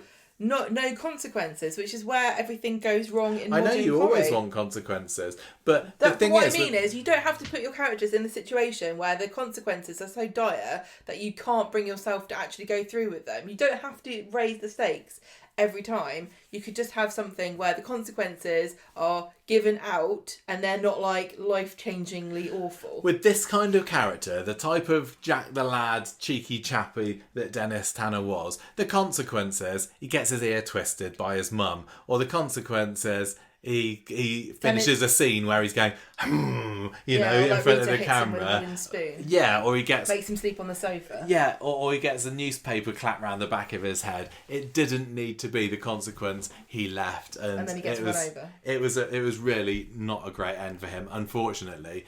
But I was still left with the feeling of there's something about this character. I really like him. I hope one day we'll get to see what he was like. And I can't remember whether we saw much beforehand of people saying, no, he really is brilliant. Because we had that with people like Albert Tatlock. People were telling us he's an absolute gem of a character. And I didn't particularly find that in the end. I'm not a huge Albert Tatlock fan. But there are some characters that we didn't go into the 60s episodes when we then watched them during COVID thinking... well, we better watch out for this one. Yeah, can't wait for this. Yeah, I mean, obviously it's like, Ina, we knew that she was good and we'd seen a few more clips of her, and you kind of go in there thinking, oh, brilliant, we're going into the era of Ina, we're going into the era of Annie, we're going into the era of Elsie. But with people like Christine Hardman, Dennis Tanner, Minnie Caldwell even, it was very much a blank slate, wasn't it? But Dennis Tanner, very early on, just grabbed us and wouldn't let us go. Yeah, I think I might have been a bit sceptical about how good old Corrie could really have been. Because I think, like I said about the nostalgia and the rose-tinted glasses and stuff, and thinking, is this just a bit like Shakespeare, where everyone tells you that it was good, but when you actually try to watch it, it's kind of boring? Even though I am a massive fan of Shakespeare, but I'm just saying, like, on the whole, most people aren't really that into it. Is it kind of like that, where people say it because they think it's what you're supposed to say, and it's definitely not that. Coronation Street, like vintage Coronation Street, is not just a waffly historian kind of nonsense blowing smoke up someone's arse to try to make you think you're an intellectual. It is really good. Yeah, it's very, very good to watch the old episodes, and Dennis Tanner was a massive part of that. Yeah. Tony Warren originally envisioned Dennis as, like we said earlier, the bad boy of the show, the contrast to Ken, because you got Ken being the intellectual, the morally superior in all circumstances, and doesn't he just know it sort of character. And then you got the bad boy. The clash there is obvious. The family at number 3 versus the family at number 11. But and Tony Warren said, in those streets there's always a bad un, a wrong un, and he was the wrong un. But they very soon, after filming a few episodes, realised that taking him more down the comedy route would be the way to go. And Harry Kershaw, who was a script editor, later producer of the show, said that, we changed course, excused his previous lapses on the grounds that he was weak and easily led, and turned him into a zany, head-in-the-sky kid, thirsting after a career in showbiz. And Tony Warren, on the other hand, though, did lament the missed opportunities and said, well, there are infinite possibilities in Dennis that were never explored, the criminal side. And he kind of always wished that they could have gone down that route. But I'm definitely with Harry Kershaw here, saying they 100% made the right choice with where they took him. Well, Tony Warren at one point thought about casting himself as Dennis. I know. But I also think he wanted to be Ken as well. And in a sense, I do think... Tony Warren, I think if Tony Warren could have made the programme where he played all the characters in various costumes, he probably would have done it. Because he knew those characters inside out, because they've been living in his head for all these years. And he knew exactly how they needed to be played. And somebody external coming in and taking on the role of Elsie or Dennis or whoever is not often going to match exactly with what you've been envisioning all these years. But it's interesting because Ken and Dennis were sort of two sides of a coin, weren't they? There's these two very young male characters, and one of them had his head in the air. He was fixed on greater things, and Dennis was just like a bumbling along trying to make the best of what he was doing. He had aspirations, but they seemed to be comically out of reach. Yeah. I really like them. It kind of, I weirdly, I think that somebody like Dennis could work super well alongside Daniel now, because Daniel's just a Ken, and I don't really think there was ever much conflict between Dennis and Ken. I can't remember. I don't think there was that. But it feels very obvious that they were polar opposites. Yeah, that's the word. Yeah. So, to shake things up a bit for this kind of character profile / tribute, we're not going to be going through all of his scenes or stories chronologically now. I thought it'd be fun just to kind of categorise things a little bit more. And there's so much here that we still haven't seen. I think this is one of the things that's most exciting to me as a Coronation Street and Dennis Tanner fan, knowing that there's still a couple of hundred of episodes out there that we haven't seen. Does that... Well, probably more than that, because... He's done 600 odd episodes in total. Couple of hundred of those were from the comeback. Okay. We've seen some of it. But in any case, there's still so much Dennis material out there that we have yet to watch. And I know some of it isn't available. And I pray for the day when Corrie does put the whole lot of it on ITVX to stream. But, there's still some that's available that we can watch. It's very, very exciting. But anyway... I'll tell you what, Corrie, if you would like me to go through and be... What are they called? Where you kind of like not censorship, but like, a snipper. Not a snipper, but just like, oh, you could put a warning in front of that. I could do that. The PC police. Yeah, I could be the PC police. These that contain upsetting scenes, stick a label on it. Yeah. Language of the time. Yeah. May contain attitudes and language that is no longer appropriate in our modern era. There was a bit of that in early Coronation Street, that's true. Anyway, so what we're going to talk about are some of it we have seen, other bits we haven't seen, and we're just going to say from what we've read, what we're looking forward to. But if we kind of start off, I think it's quite suitable to talk about his backstory, pre-Coronation Street. And he had a bit of a tragic upbringing. It was back in the mid 20th century. I think if you didn't have a tragic upbringing, you were doing something wrong, because everyone had hard times, didn't they? Especially up north where it were proper grim. But Dennis was born at number 11 Coronation Street. Oh, I just love the idea. I wasn't Ken. I think he was born at number 3 Coronation Street, or maybe even number 1. I can't remember. Well, anyone who wasn't born on the street can get lost. I love it that he was born there, and we got to see him come back all these years later. But anyway, it was during the Second World War, obviously, in the 1940s, although I don't know whether that counts as his de-aged or post, or it doesn't matter. These days, he was born in the Second World War. Younger brother of Linda Tanner, and his conception was through. It wasn't the prettiest. Arnold Tanner came home from the war once, found Elsie in bed with a Polish soldier, and he raped her. So, and Dennis Tanner came of that. So Arnold, not the nicest chap. He does appear a little bit on early Coronation Street, doesn't he? He comes into it in early 61. A divorce. Yeah, for sure. So not pleasant. Yeah, she said that she didn't like him. Yeah, absolutely. But finding her in bed with a soldier, I mean, you'd say, well, what's the chances of that? But actually, you probably had more likely to find her in bed with a soldier during the war than having an empty bed. From what I hear from Mina Sharples. Liberty Hall, I tell you. Elsie tried to have an abortion. She did not want a child from this, from this monster of a father, but it failed, and so she just kind of went through with a pregnancy because he clearly wanted to live so badly. That would never was a quote from go somewhere. Down like that now. What do you mean? Well, we're not going to get into it. It's not going into abortion. Thank goodness it didn't work. Arnold did come back again in 1946, but didn't last very long. He walked out within weeks, left her to raise the kids herself, along with the numerous boyfriends as well. Although I suppose a lot of them had no intention of raising these kids. They were just more interested in the mum. But because of partly due to a lack of stability in his home life, no father figure.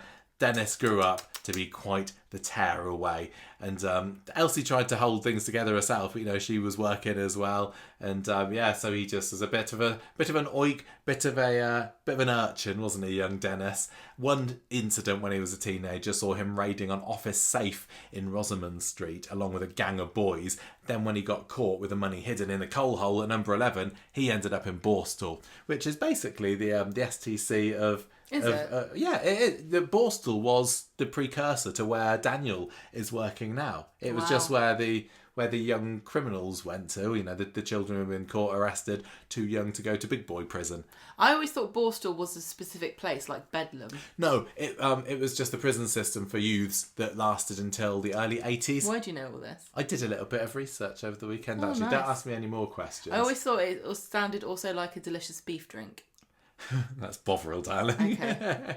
Anyway, so he was in Borstal, probably doing, if it was anything like the STC these days. Writing poems about his feelings. Yeah.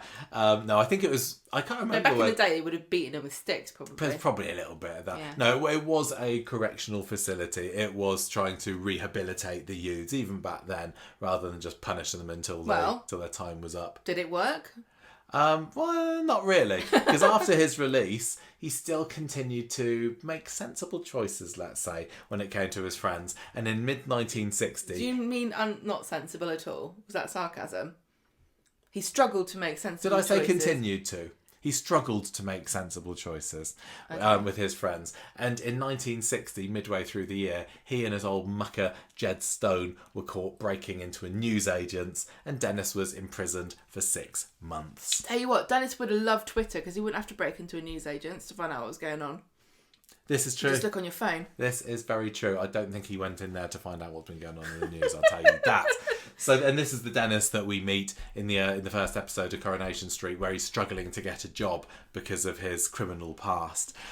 Let me talk about his family. Well, we did talk about his family. It's going to be the first category. So go on. Right. So, how did you enjoy the family Tanner? Well, in the first sort of few episodes of Coronation Street in 1960, we find out that there's a strained relationship with he and his mum, and he's also bickering with Linda. I think he's a bit jealous of Linda because she matures, she's got a husband, she has a baby, and she moves to Canada, and she seems like she's being quite successful. Yeah, you're right. She was. I think she's mature, and he was not. Yeah, and she was a few years older than him, but for sure he is kind of. I probably feels it, and it probably is the case that he's looked down on him like, where did I go wrong with you kind of character, and it was a really brilliant setup like that in that first episode where Elsie's having a go at him for stealing out of her purse, and Linda's just above it all, isn't she? When are you going to grow up, Dennis? I'm really fascinated with family dynamics and how much of your personality is kind of shaped by your siblings and your even things like birth order and stuff like that. Because being the younger boy out of an older sister, is a different kind of thing to being an older brother and a younger sister, I think. Because there's this calming, mature presence. Like, it's the stereotype, obviously, but like the older sister is always going to be a bit more of a stabilising, kind of mature person. But then when you have an older brother, you probably feel like you're more protected. I don't know. It's interesting. But anyway, he's... Oh, go on. I was just going to say, I don't remember that we've seen a whole lot of the three of them together. Not really, because Ivan, her husband, is in it a bit, and then they move to number 9, don't they? And then they move away to Canada. Yes, I think. Yes. So we don't get to see a whole load of that dynamic. But whenever she did come back, it always did feel like, God, what did I do so right with this child that I didn't do with you, Dennis? I also get the impression that, I know this is not about Linda, but Linda always feels like when she came home to the Tanners, it's like she regressed slightly. Like, she goes to Canada and she's, someone different there, and she's mature and important, and she's, making a new life for herself. When she comes home, she's right back into squabbling with her brother and nagging at her mum and being told to do this, that and the other thing, and kind of turn back into a child a little bit. Yeah, but it was really the family dynamic at number 11 for the vast majority of those early years was Elsie and Dennis. Yeah, and her being like, for God's sake. What a brilliant mother-son relationship that was. Really great. Because it's a bit like Gail and David, except without the psychotic violence. It is, isn't it? Just the weary mother, like, what on earth have you done this time? Up. Yeah, and David certainly was mothered in many ways, over-mothered. And then Todd and Eileen as well. They're similar, but, Todd did go off the rails, but he had a bit more of a head on his shoulders. Incorrigible sons and their world-weary mothers. Yeah, because Corrie has so often been about the henpecked husband and the wife nagging, but this is just a different take on that, isn't it? Tell you what would be a really good... Get yourself down to the job office, get yourself a job, and he's like, I can't because people know my criminal record. Yeah. What would be a really good bonus episode would be, which is worse on Corrie, a daughter or a son? How much misery do they cause? And I'm going to say it's the sons. I don't think that the daughters are that bad. Not anyway.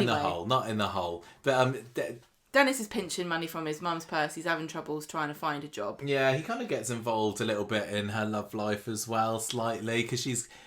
her and Len are kind of on... They're kind of like, will they, won't they? They're kind of like the Ross... I called them the Ross and Rachel of Coronation Street.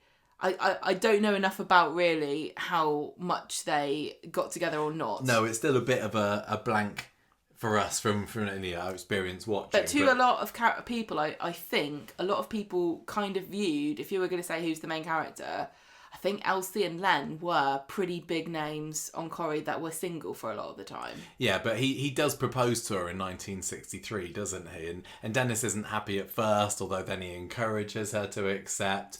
But they never properly got together. Because Len has obviously his wife Nellie, and then she's never in it. No, we never saw her face, ever. Did we? She leaves him and around the New Year, 62, doesn't like him at all. Yeah, and he doesn't like her, and so to all intents and purposes, he kind of like at any point could have got together with Elsie. They obviously fancied each other. I almost think that maybe Dennis is the sort of person that didn't like the idea of his mum being in a relationship with anybody. Yeah. Because he wanted her attention. He wanted her to darn his socks, not somebody else's. No. He kind of relied on her to look after him, and because he wasn't mature or grown up enough to do it himself. He wanted her to be happy, and they definitely bickered a lot of the time, but they still had a very warm and loving relationship, and they were very loyal to each other, weren't they?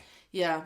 Dennis rescues Sheila Birtles from suicide attempt. Nothing to do with the family, but it's a bit of interesting, showing his other side, I guess. Yeah, bit of trivia for you.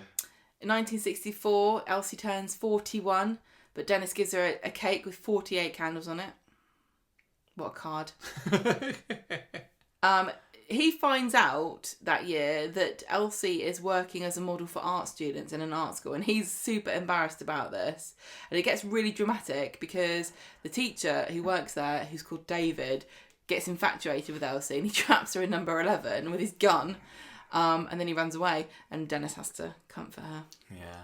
I think when we talk about those two as a loving mother-son relationship, one of my favourite scenes is on his wedding episode, right towards the end, when he's marrying Jenny Sutton, and he's all excited, and he comes to see her in the bed, and they have this lovely speech. He wakes her up like it's Christmas morning. Yeah, you made the comparison between David and Gail earlier, and that made me think of this lovely speech that David gave Gail on the wedding day, and they had a similar speech. It's like, I know I drive you crazy sometimes, but I love you. And she's like, I love you too. And we also had something similar when Deirdre married Ken for the second time, and Blanche gives this wonderful speech of like, oh, good girl, Deirdre. I know. That kind of thing means so much. Because you enjoy the bickering, but you do want them to still have this lovely familial bond, the bickering which those two did. Has a completely different flavour when there's no love. It becomes something incredibly sinister and tragic. So you need to know that despite all of it, deep down inside, that it's coming from a place of love. And the best, most successful parent-child relationships on Coronation Street have this very deep foundation of that years and years and years of really caring for each other, even though you don't really very often see it. There's not very many sweet I mean, think of Jack and Vera as well, who were always at each other's throats, and Vera trying to make her advance on Jack, and him sheltering, slinking away. No, it's not. But it's another one of those relationships that, like, they love each other, but so it doesn't matter how much they bicker, because you know that they're so important to each other. And then you get the lovely scenes where, like, Jack and Vera are in bed, and she's saying, if I could live this life again, I'd still choose it with you. Or the kiss when Jack dies and Vera comes down to whisk him away. That's the kind of thing I really, really love. And the soap opera genre is good for that, because it's not necessarily something that you can build just over, the course of an hour drama quite so effectively. I think also in this country we're not very demonstrable when it comes to affection. And we find it very suspicious when people are overly enthusiastic or lovely about something. You think they must be mad. And so it's nice. I think a lot of people, there are loads of people in this country who've probably never said I love you to their parents as a grown up. Yeah, for sure. Anyway, lovely family relationship. And, back in the day, Coronation Street did have scenes that were just what's going on at the Tanner's house or what's happening at number 5. I love that. And yeah, so there's nothing specific particular I can draw upon here, partly because we haven't seen so much of it, but just the two of them together. It's just great, just absolutely great. Yeah, just normal everyday banter of you drank all the milk. And yeah. you haven't done the washing up. And yeah, exactly. Why is there a monkey in my kitchen? Well, yeah, this was great. This is the "Why is there a gorilla in my sink?" Yeah. is the Elsie Tanner quote. And we'll come to his showbiz side and the story behind that later. I wanted to touch just briefly, because it was a brief part of his character, about this whole bad boy image that Tony Warren originally Leather created boy. for him. Yeah, so he's always under suspicion of having done something wrong, but I wouldn't say it was very often that he really did be the bad boy or maligned. Make the wrong choice. He's not like a Charlie Stubbs. No, not at all. Coronation Street's idea of a bad boy back in the day was like buying lots of sinks and trying to sell them. But he was proof of the sort of stigma that you get if you've been arrested, imprisoned at a young age, and the fact that you can't shake that. Well, this was very much part of like the sort of the social history of Coronation Street. And I think it's kind of hilarious now that almost everybody on the street has been arrested and been imprisoned. Whether they did it or not is kind of irrelevant. Yeah, you're more of a weirdo if you haven't spent a night in the cells. But like, this really does show the stigma of how difficult it was for somebody like Dennis to sort of go down the straight and narrow. Because not only was he not getting jobs because of his past, but everyone he knew was a bit bent. And it was really hard to make new friends or acquaintances and make anything of yourself when everyone you know is trying to drag you back in. And it wasn't, like you said, it wasn't nasty, like dramatic, super, front of the soap magazines, not that there were any, kind of stuff like robbing banks like characters do now, or doing drug deals. It was, breaking into things. Petty cash stealing. Nobody does that anymore. Petty theft, bit of scrumping. Yeah. Wasn't it?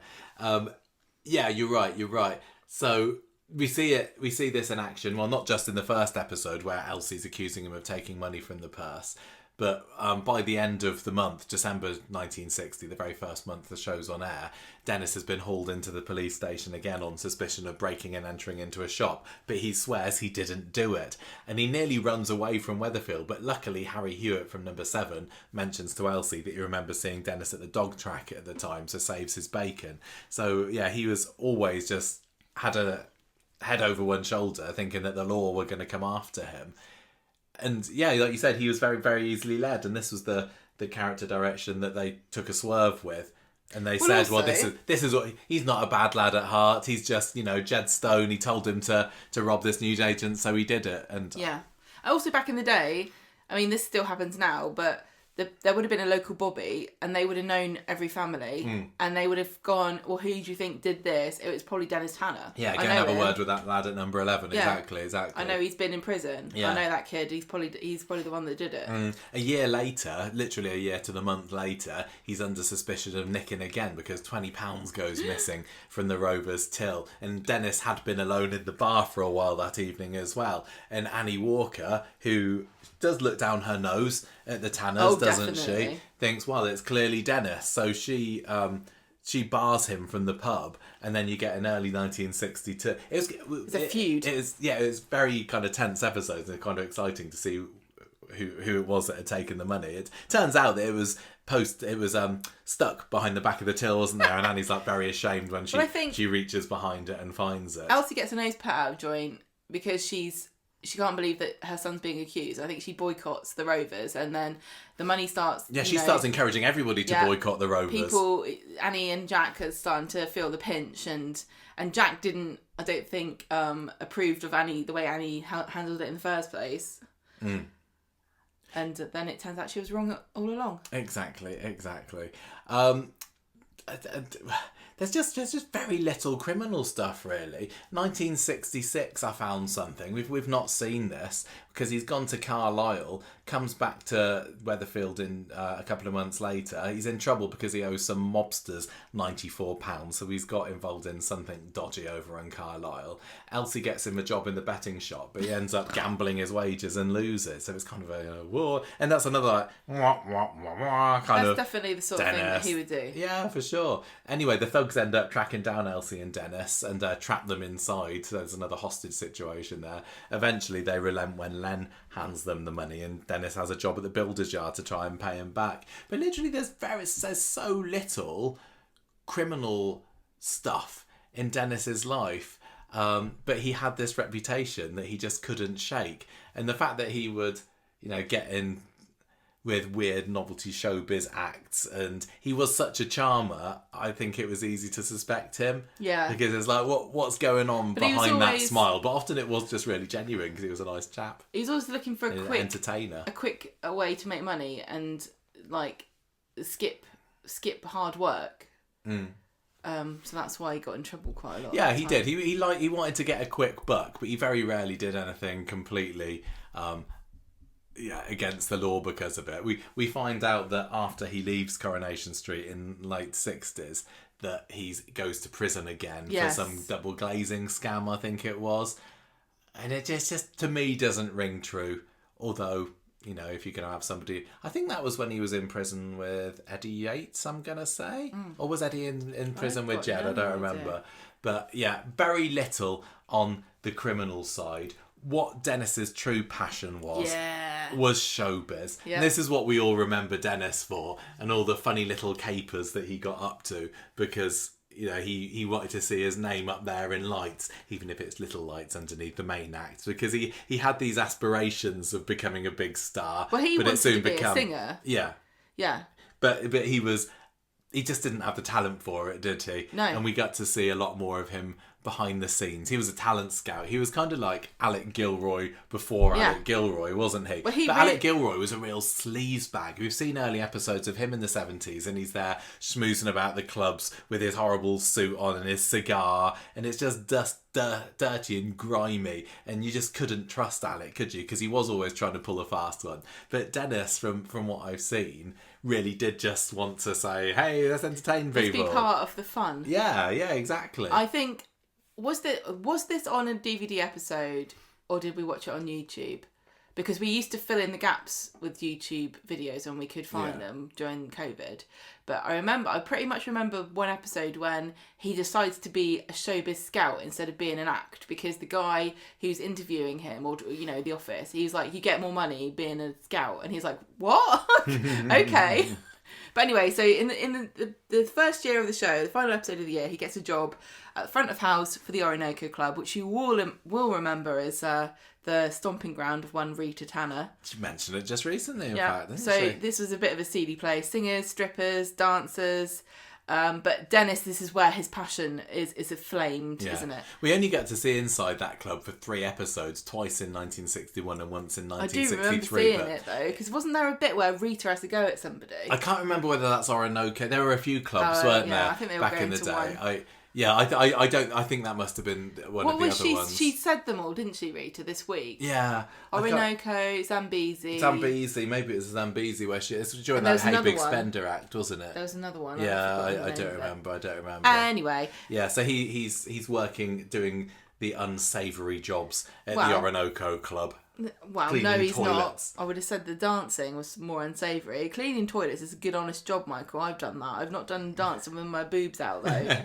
So his loyalty is rewarded. He gets given a solo singing spot. He calls himself Ricky Dennis. He gets a guitar, goes on stage, and actually everybody really enjoys it. He's so entertaining with his guitar, isn't he? He's just so full. Yeah, the actor is so full of life, and because he was an entertainer himself. Yeah. So is a double entertaining, playing a character who also just wants to make people smile. So funny. Didn't he have his guitar secretly hidden under his bed or something? I'm not going to say hide it from Elsie. Yeah, that's right.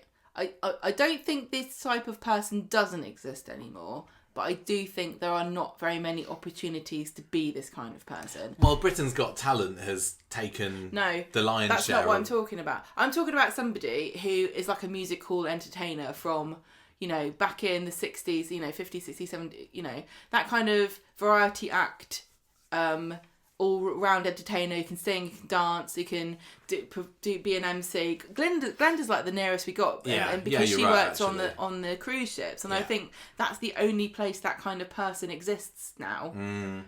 But everybody on Corrie, or pretty much most of the people on Corrie, of a certain age, went through this process, and that's how they ended up on Corrie. Quite a lot of them were music hall acts, and a lot of them who were alive during the war, who were adults, were performers. Yeah, like Jill Simmers. And, they didn't go and fight, but they stayed and they entertained the troops. And I think that's actually a magical thing about the early days of Coronation Street, and that kind of generation of actors that came through Coronation Street, and they brought that real love of just entertaining people with them. And I'm not casting aspersions on anybody, but I do think that there's a different sort of person in Corrie now. I think being an actor or being famous are the two things that people get into Corrie for. And I think that being an entertainer is a different kind of concept. Yeah, no, you're right. And I don't think that one of the, you know, obviously we need people who are really serious about the craft of acting, but there's that spark that you get with people like Glenda and people like Dennis, that it's just something really magical and fun. I think I like the fact that he still became an agent rather than being an entertainer himself, because there's probably only so many stories that you can do with being an entertainer, and it's, you know, is he going to get whisked away somewhere? What we got with him being a talent scout is the stories here, there, where he brings people in, or you get your monkey or your snake, and when we saw it with lady. or when you got with that with Alec Gilroy as well, didn't you? Yeah. You know, bringing in his big Welsh singer to sing in the Rovers Bar or what have you. But it was a really exciting time to be interested in music as well in the 60s in the North. For sure. Yeah. And so this is like tapping into some, you know, part of part of the culture. Yeah, this was the dawn of pop music. This is Beatles era, isn't it? And Dennis was right there with the rest of them. Yeah, so theatrical agent Lenny Phillips was not very impressed with Dennis's act, but this is when he makes him a talent scout, and then he gets made an assistant manager. He gives Jed a job at the club, and then in November, this is when it's the equity strike, I think, isn't it? Yes. And Dennis gets tasked with looking after Rupert, who is a performing monkey, and Elsie ends up finding him in a sink, and then he escapes and goes to the Rovers, and he smashes a load of glasses. That's one on YouTube, doesn't he? And that's worth tracking down this episode. And they're like, what the hell? What's happened here? Can you imagine having a performing monkey? People would lose their minds. Yeah. It was funny because when we were watching the Road to Coronation Street the other day, they were showing some of the PG Tips adverts on the monitors just before the first episode of Coronation Street was broadcast. And we and you grew up in an era where PG Tips adverts were full of performing monkeys. And we were like... They'd be flipping CG these days, wouldn't they? And we were like, these monkeys, they know what life's about. It was kind of fun. It was fun. But looking back on it, it was terrible. I don't think... Look...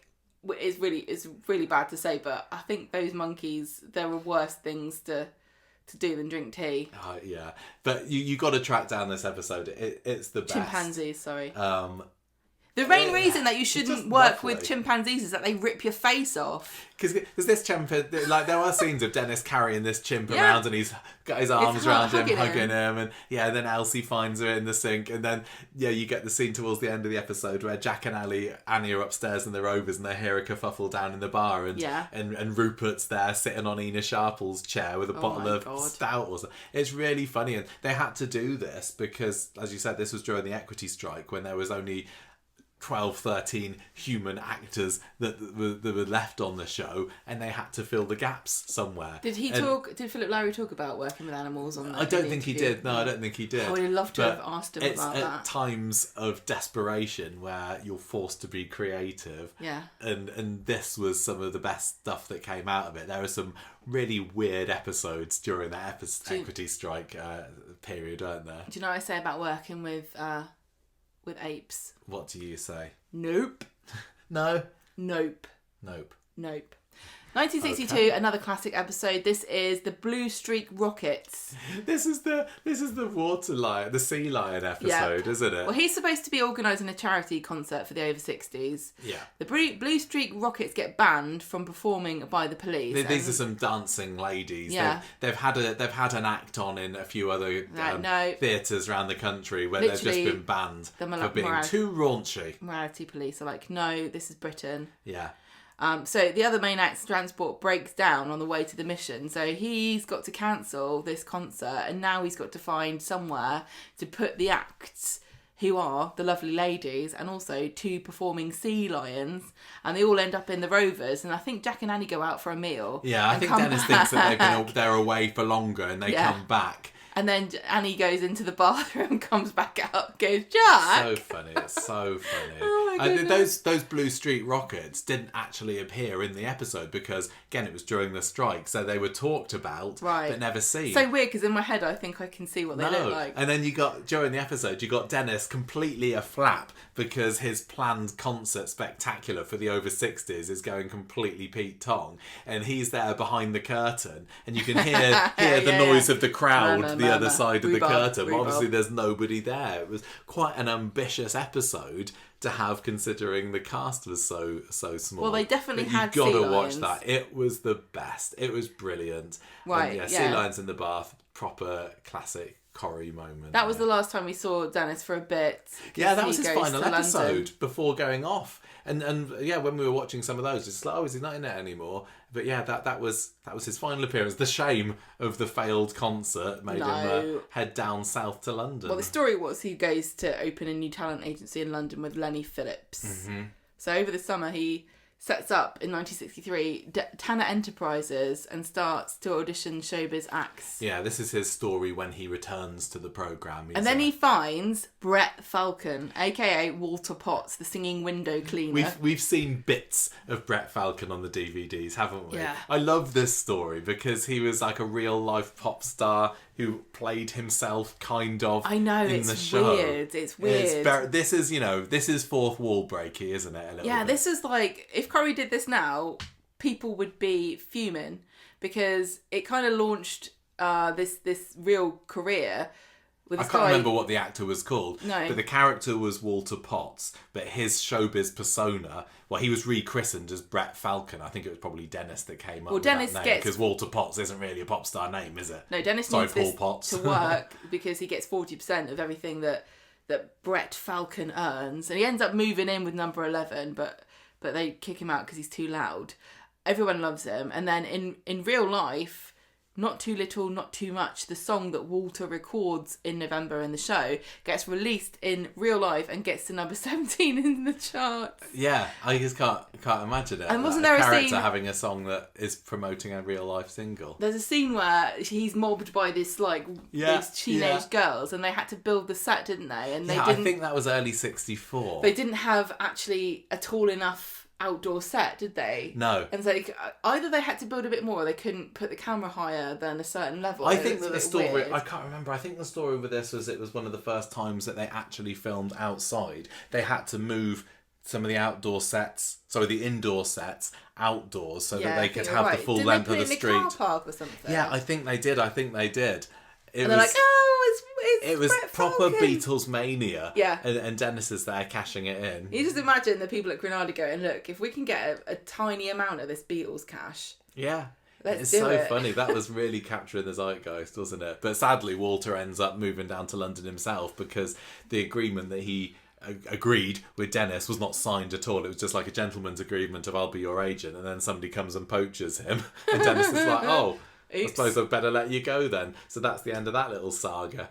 And I am looking forward to seeing a bit more of that because I just find it very odd having a pop star character. I love it. I just love how wacky and experimental Coronation Street has been, and we don't really give it credit. No, I know. Because when it does something a bit mad like it's doing now with the Emmerdale crossover, everyone's like, what?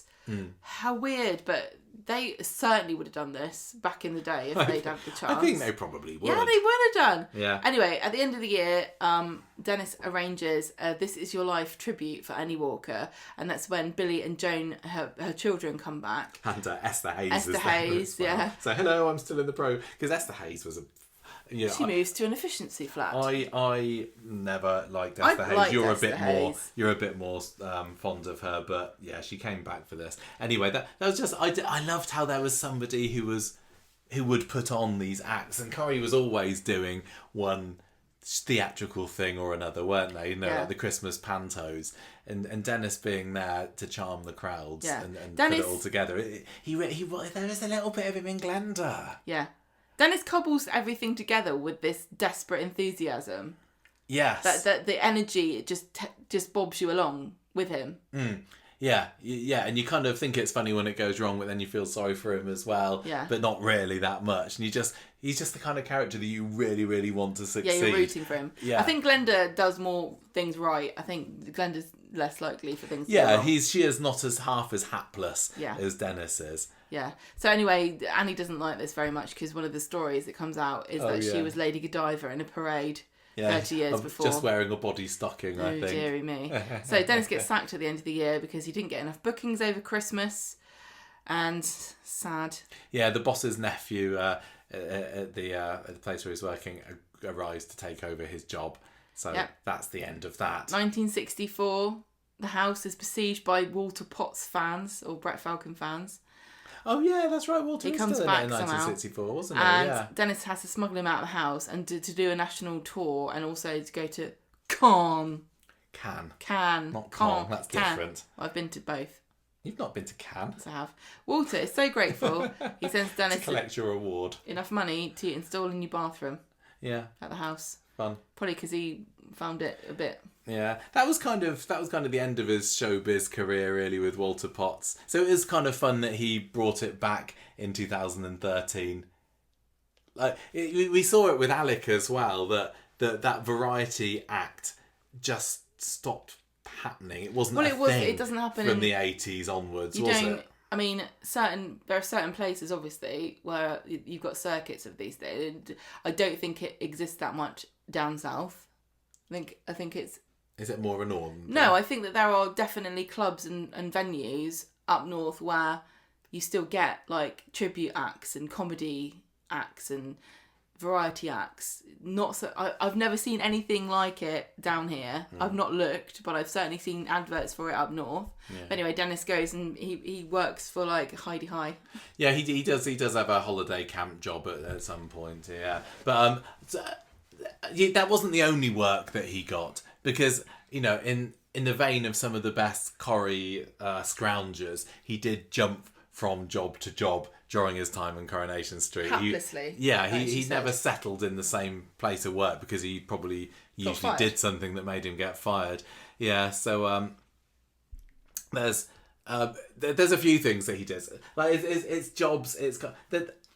When I was putting the notes together for this, I kind of put jobs together with just like silly capers as well, because the jobs in some ways were silly capers because he only kept hold of them for a little while. But there was. You haven't got in about him buying all those Christmas trees. He bought a load of Christmas trees. I've got that in there. I've got that in there. In 1962, some of the capers included taking Harry Hewitt's dog for a walk and then letting it off the leash, even though he was told don't let her off the leash.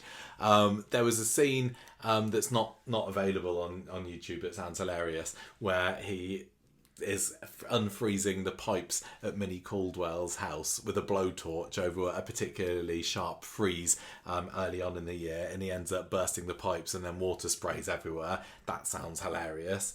Then you got a scene, and again, this is just like, it must have been such a treat to write. There's a scene where Dennis helps out at the Rovers, and I think it was because the Orinoco Club closed for a few weeks mid-1962, and he just throws himself into it, just like he throws himself into everything, and he takes on this persona of the new kind of cocktail shaking barman. Well, he does a bit like what Gemma and Henry did to the Rovers, where he's like, let's liven this place up. Let's zhuzh it up. He puts up lights and flags, plays loud music, hands out free drinks, hands out crisps to people to make the punters thirstier, and he gets this cocktail together of his own creation called the Atomic Warhead Cocktail. And this is just like you said, the Uber Duber that Gemma and Henry made. Basically everyone gets sozzled, and at the end of the night they've all had a wonderful time, but then Dennis and Jack accidentally get locked out of the pub which leads nicely into the next episode, which is them trying to climb their way back into the club. It was,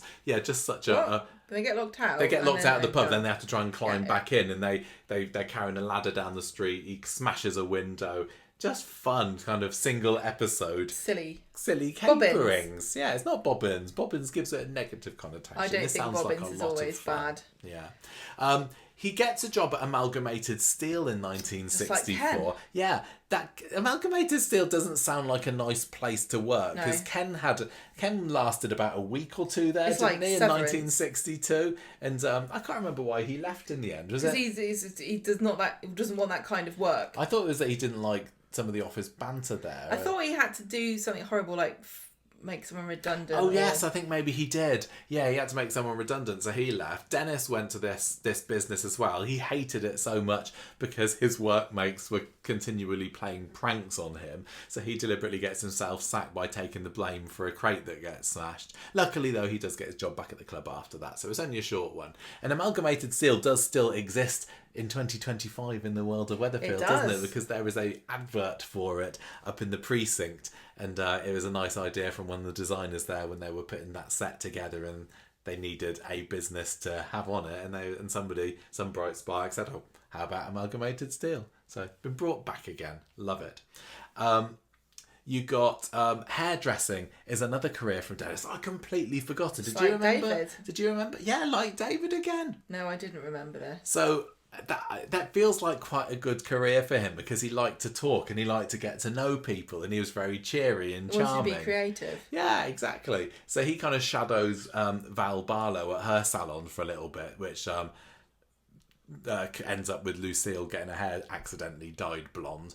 And so he kind of goes through for the next year, and he's a hairdresser. I wonder whether they ever thought about the idea of having him work in the salon on his return to Coronation Street. I guess his hands weren't quite so nimble as someone in their 70s, but I know Audrey can still do it. Would have wanted Dennis, as he was then, to give them a haircut. Well, maybe not with the scruffy tramp look. No, he needed some kind of product in his hair. I think that they could have at least had a scene or an episode where he says, "I'll take over in the salon today, Audrey." This used to be my bread and butter. It's really funny that had comedy episode written all over it. It's really funny how quite a lot of famous straight hairdressers who are men are aggressively they pretend try to be really masculine, but Dennis and David, who are our two straight male hairdressers in Corrie, were so camp, even though their characters are supposed to be straight. Yeah. And I just love how sarcastic they both are. Yeah. I don't think I'd want them to do my hair because I'd be scared of what they thought. I'd have Dennis cut my hair. I bet you would. He ends up kind of not going too far down that route of hairdressing. He finds out in early 65 that the £65 course that he went on last year only qualified him to work in this fancy salon, and he couldn't go anywhere else. Then he ends up quitting because he can't get a pay rise, so that kind of puts the end to that, really. Yeah. Also, speaking of 1965, I do want to give a quick shout out to the Blue John Mines episode, which was one of my favourite episodes of all time, definitely from the 60s. And one of the fun things that Dennis gets up to there is accidentally, in inverted commas, dropping a ring of Elsie's down into this bottomless pit just for larks. Just for the kind of guy he was. And in was. case we've got any new listeners who don't know what Blue John Mine is, it's a mineral. It's like a precious mineral that's very, very rare. I think there's only 2 or 3 places in the whole world. It's like blue mineral, and Blue John Mine's where you get it from. Yeah, good episode. You couldn't tell it was blue though because it's in black and white. Could have been any colour as far as I know. Yeah. Anyway, he works at the corner shop for a bit in 65 as well. Which is, it's not great. I'll talk more about his romantic liaisons later, but this ended up putting him with a lot of time with Sandra Petty, whose dad run the shop there, and he didn't really like that, so he didn't work there for long. He gets a job at a toy company, which is brilliant. And he's a rep for a toy company. Yeah, which is what Derek worked as a toy company rep, didn't he? He was a rep for all different things. Yeah, but he works for a toy company for a bit. What were they called? What did he call them? No. What did he call them? Like amusements or diversions or? Oh yeah, something like that. He had some kind of weird word that you wouldn't use. Yeah. This is a bit Peter Griffinish as well, because he works as in a toy factory in the first series of Family Guy, doesn't he? The first few series. I love how this man-child is going around showing toys. Is he like... Is Dennis Tanner like the origin of so many characters that we didn't even realise? I think he is. I think that's what we're discovering from this. The originator. Yeah, many, the progenitor. Family Guy, David Platt. That's about it. So we get, Caper, another Caper in 65, as he gets all health conscious for a bit. He starts worrying about his weight, gets into a training program with David Barlow, and Jerry lends him some dumbbells, but he gets tired of it before long, and then launches his own trading company called Tanner's Enterprises. This is when he ordered the famous, now infamous, red phone at number 11. There weren't many places on the street that had phones in the 60s, were there? You get lots of scenes where people have to go to the Rover's Return and borrow Jack and Annie's. So this was one of the earliest phones on the street. And to this day, there is a red telephone in number 11 Coronation Street, and it all stems back to this one that Dennis got to help him with his business pursuits. So this is when, here we go, Gemma. I do have this. I thought this happened so much earlier. No, because we saw this on the DVDs. Yeah, we saw it years ago. But yeah, he gets a delivery as part of his Tanner's Enterprises of 108 Christmas trees. I don't think he really thought this through. It's a bit, it's like Kirk and his turkeys, isn't it? When he has to throw them into the river to get rid of them. And Eddie Yates is, 10, 15 years later would get himself into similar scrapes where he thinks he's got some brilliant business idea and it just goes wrong for him. But he's ended up with 108 Christmas trees, which he has to try and store. He tries to put them in the neighbours' backyards, doesn't get Elsie anywhere. Elsie is not happy about this. No, he's also got 144 boxes of crackers as well, which he ends up storing in the loft of Gamma Garments because his girlfriend Sandra is working there. But that was a fun little... Emily finds out and is not having it. No, that was a fun little thing at the end of the year. So 1966, this is weird. I've never seen this before. Dennis borrows Emily Nugent, I guess she still was there, camera. Yeah, because Emily got into photography, didn't she? And that's her and oh, that's how her and Ernest got together. That was their thing, and Ernest had passion. A photography studio. Yeah, that's right. So anyway, he's got Emily's cameras, and he decides to take pictures of Jerry. Well, Jerry Booth, who was notorious wet builder of the street, says, "Oh, can you take some photos of me in all my sporting gear?" And Dennis is like, "Yeah, all right then." So Jerry's trying to look all tough in his macho PE kit, and then Dennis is just making fun of him about it, but manages to get him to strip down, supposedly to show more of his muscles off. And then he photographs Jerry half naked or nearly naked, and bit odd. And then the photos end up making their way into the Rovers, and everybody's seeing these pictures of half-naked Jerry Booth. And this wasn't an issues story. No. Nowadays, we had that story of Max having his picture of his privates getting shown all around the school, and now we were learning something. Here, it was more a case of, "Oh, Jerry, well, you shouldn't have done that there, should you? You shouldn't have let Dennis take your photo." No. And then we just forgot about it. I didn't feel like I've not seen it, but I imagine I didn't feel like I would have been learning anything there particularly. Just having a laugh. I think I already knew that. Not to do so, later on, you got a story with him and Jed, and Jed's a character that comes in and out of the street over the 60s. So they had this shared history because that's why Dennis was in prison in 1960, and they get up to these caperings. They were very similar in age, weren't they? All the same age. Yeah, they were. They definitely were, which is... It's kind of interesting, the fact that Kenneth Cope died so very recently, and Philip Lowrie only outlasted him by 6 months or so. Right, that's interesting. Anyway, so Dennis and Jed, mid-1966, discover that clubman Fred Nuttall is adding a massive amount of interest to a loan that Minnie Caldwell, Jed's landlady, took out with him. So they con money out of him by selling a load of reject socks to him for £20. Minnie's debt's repaid, and then when Nuttall tries to confront Dennis about him, Dennis lies and says, the socks are stolen actually, so you better stay quiet. The police are going to be coming knocking on your door because of you being in possession of stolen knitwear. So that certainly sounds like a caper to me. They just get involved in various get-rich-quick scenes, really. Writing song lyrics together is another one of them, with Ina as their musician. Jen even hired the arch under the viaduct to expand their business there, and you go through a little bit in 66 with them working under the viaduct, and I always think this is funny Gary. as well. Yeah, back in the day there was only one sort of archway that you would see on the set, and it was very much a painted backdrop, wasn't it? But they do move into this painted backdrop with the viaduct bargain boutique for a bit, and I think this is probably, I imagine, I might be wrong, the first business that was run out of there, because later on you get like Jim McDonald has got a bike shop there, hasn't he? And then you got the joinery and now the bistro. But it's funny that it kind of started there. Anyway, he gets sacked from his toy company job because of this, but the business gets off. Because he's doing too much work. Yeah, too much.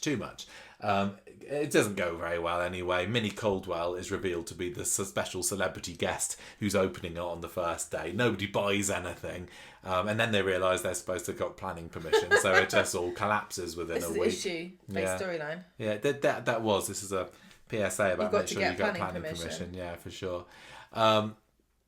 Anyway, that's kind of it for the best caperings of 1966. 1967, you got the fire at Len Fairclough's house caused by Dennis when he offers to redecorate for Len's place, but then Patrick Stewart comes along and sorts that all out. In April of 67. Well, he's working for Len at that time. Yeah, he's working for Len for a bit. At the yard. Yeah. I think that was to pay him back for the money that Len gave him after that whole other hostage situation. Yeah, but anyway, Emily gives Dennis in April a job as debt collector at Gamma Garments, and I've not seen any of this, but I can't really picture Dennis as being he's not heavy, particularly willing. But he's just like heavy. Gary. He has a business under the Arches, and he's also a loan shark. You're right. He's just the progenitor of all Coronation Street characters, Dennis Tanner. Anyway, he tries to resign, and Emily's like, "No, you're not resigning." So he carries on repossessing goods from people. I just can't see that was his thing whatsoever. No. But he ends up getting somebody to be his debt collector for him, but there's not the best job. Then you've got him turning number 11 into a theatrical digs, and this is during Elsie's honeymoon when she's just got married to Steve Tanner and the house is Dennis's. Well, and don't they also move to America? And she comes back. Yes, you're right. They've moved to America. Hated that. Yeah, because she doesn't have a good time, does she? Dennis just gets a load of theatrical types to come and stay with him, and that's a fun extra bit of his showbiz career. So he's got a girls' bagpipe band there for a bit, and then a somersault act. This just all sounds made up. It just sounds fun. I want to watch fun this. Caperings. And then that's kind of it. He ends up in 1968. He's selling hairdressing sundries, getting a job at a barber's, but that's the year that he leaves. Yeah, so he had his finger in many pies employment wise, didn't he, Dennis? And some of the best kind of cheeky scallies of characters do jump from jobs to jobs, because that just creates fun stories and scenarios for them to enjoy, for us to enjoy. Yeah. Less. I think a final category to talk about is the romance side. So we saw him getting married to Rita. It didn't go so well for him. But who else was lighting his flame of passion? Not many people, and most of the girls that he took up with, it just didn't really go so well, did it? No. Who's this? So he was dating a stripper, and her stage name was La Composite. Yeah. I can't even remember whether she had an actual proper human name. But this led to another funny episode with her, where she bringing around this pet python that she uses in her act, and Elsie finds it. Well, yeah, she's stringing him along, and yeah, I think there's sends her on her way. Because Dennis is genuinely a nice guy. He's very easily string-alongable, isn't he? Yeah. Yeah, go on. 1963. This was funny. This was on the. I thought this was on the DVDs. This one. Mavis Fox turns up, and he had stayed with her in London, and he pretended that he was from a rich family in Weatherfield, and this was when he makes Elsie play along with this whole charade, and he's putting on a funny accent, and so is she. So this woman turns up, and he's like, "Oh, hello, this isn't my real house, this is my grand's house. This woman, she's not my mum, she's my cleaner." It's really funny. And Elsie's like, "Hello." It's really, really funny. She just kind of goes along with it for the lulz, doesn't Well, she? she hears about all these lies that Dennis has told about his life. And then when she finally gets him alone, she's like, you need to tell this woman that you're a liar. But he strings her along for a little bit longer. But Takes she her finds to an art out. gallery or something, Yes. doesn't he? Yeah, I think I remember that. That's a really funny episode, and it's another one that shows just the fun bond that Dennis and Elsie had together. Yeah, because she was game for humouring him. Pretending to be his grandma. Hello. Yeah. No, his cleaner, not his grandma. Oh, sorry, the cleaner. Yeah, that's right. That's so right. she, anyway. The woman, yeah. Mavis dumps him. Yeah. It's just a string of unsuccessful romantic partners. Liaisons. Yeah, for fun. Yeah. Go on, do the next one. Then you got Sandra Petty coming along, and she was. We've seen bits of her. I think she was a bit of a wet blanket. She's boring and rubbish. I think she was supposed to be, though. Because her dad was Lionel Petty, was a scary guy. Yeah, he was a very kind of military, kind of drill sergeant kind of guy who ran the corner shop. He was like the dad in Mary Poppins, where he's like in charge of something. No, not the granddad who kept firing a cannon off the top of the roof, and it's like, calm down, it's not the war. He was also a bit like Emily Bishop's dad, who was also very weird, scary. Yeah, stickler. And anyway, when Dennis passes his hairdressing exams, he starts to receive these anonymous love letters, and it turns out that Sandra Petty, who was one of the clients of his during his training, he inadvertently made quite an impression of her, and I think on her. I think we're supposed to think that, again, like Emily, you've got this really overbearing father, which just leaves the daughter a mouse because they daren't be anything else. But this girl is very sweet on Dennis and is sending him these letters. And she makes an unexpected appearance at number 11 one day, but he thinks that. I think she was a bit stalkerish as well. She had leaflets for Gretna Green in her bag, and he sees them and thinks, crikey, I need to get out of this. She's going to try and whip me off and get me down the aisle. So he says to her... I might have known. I should have known. Oh, that's he's engaged to Irma. That's what he says. says. He says he's engaged to Irma Ogden, who has to go along with the ruse. That's just ruses. I know. I love a good ruse. His life was a series of ruses. So Sandra leaves disappointed. One might even say that but the whole idea of Dennis himself was a ruse. Yeah, basically. She comes back the next year, but in between then, this is when we get to see Rita, and we kind of mentioned this before. She was only in it one episode. She ends up in Elsie's bed. Charlie Moffat, as part of the scene, puts his foot through the ceiling. If you want to know more about that, you're just going to have to watch it. I would if I were you. It's great.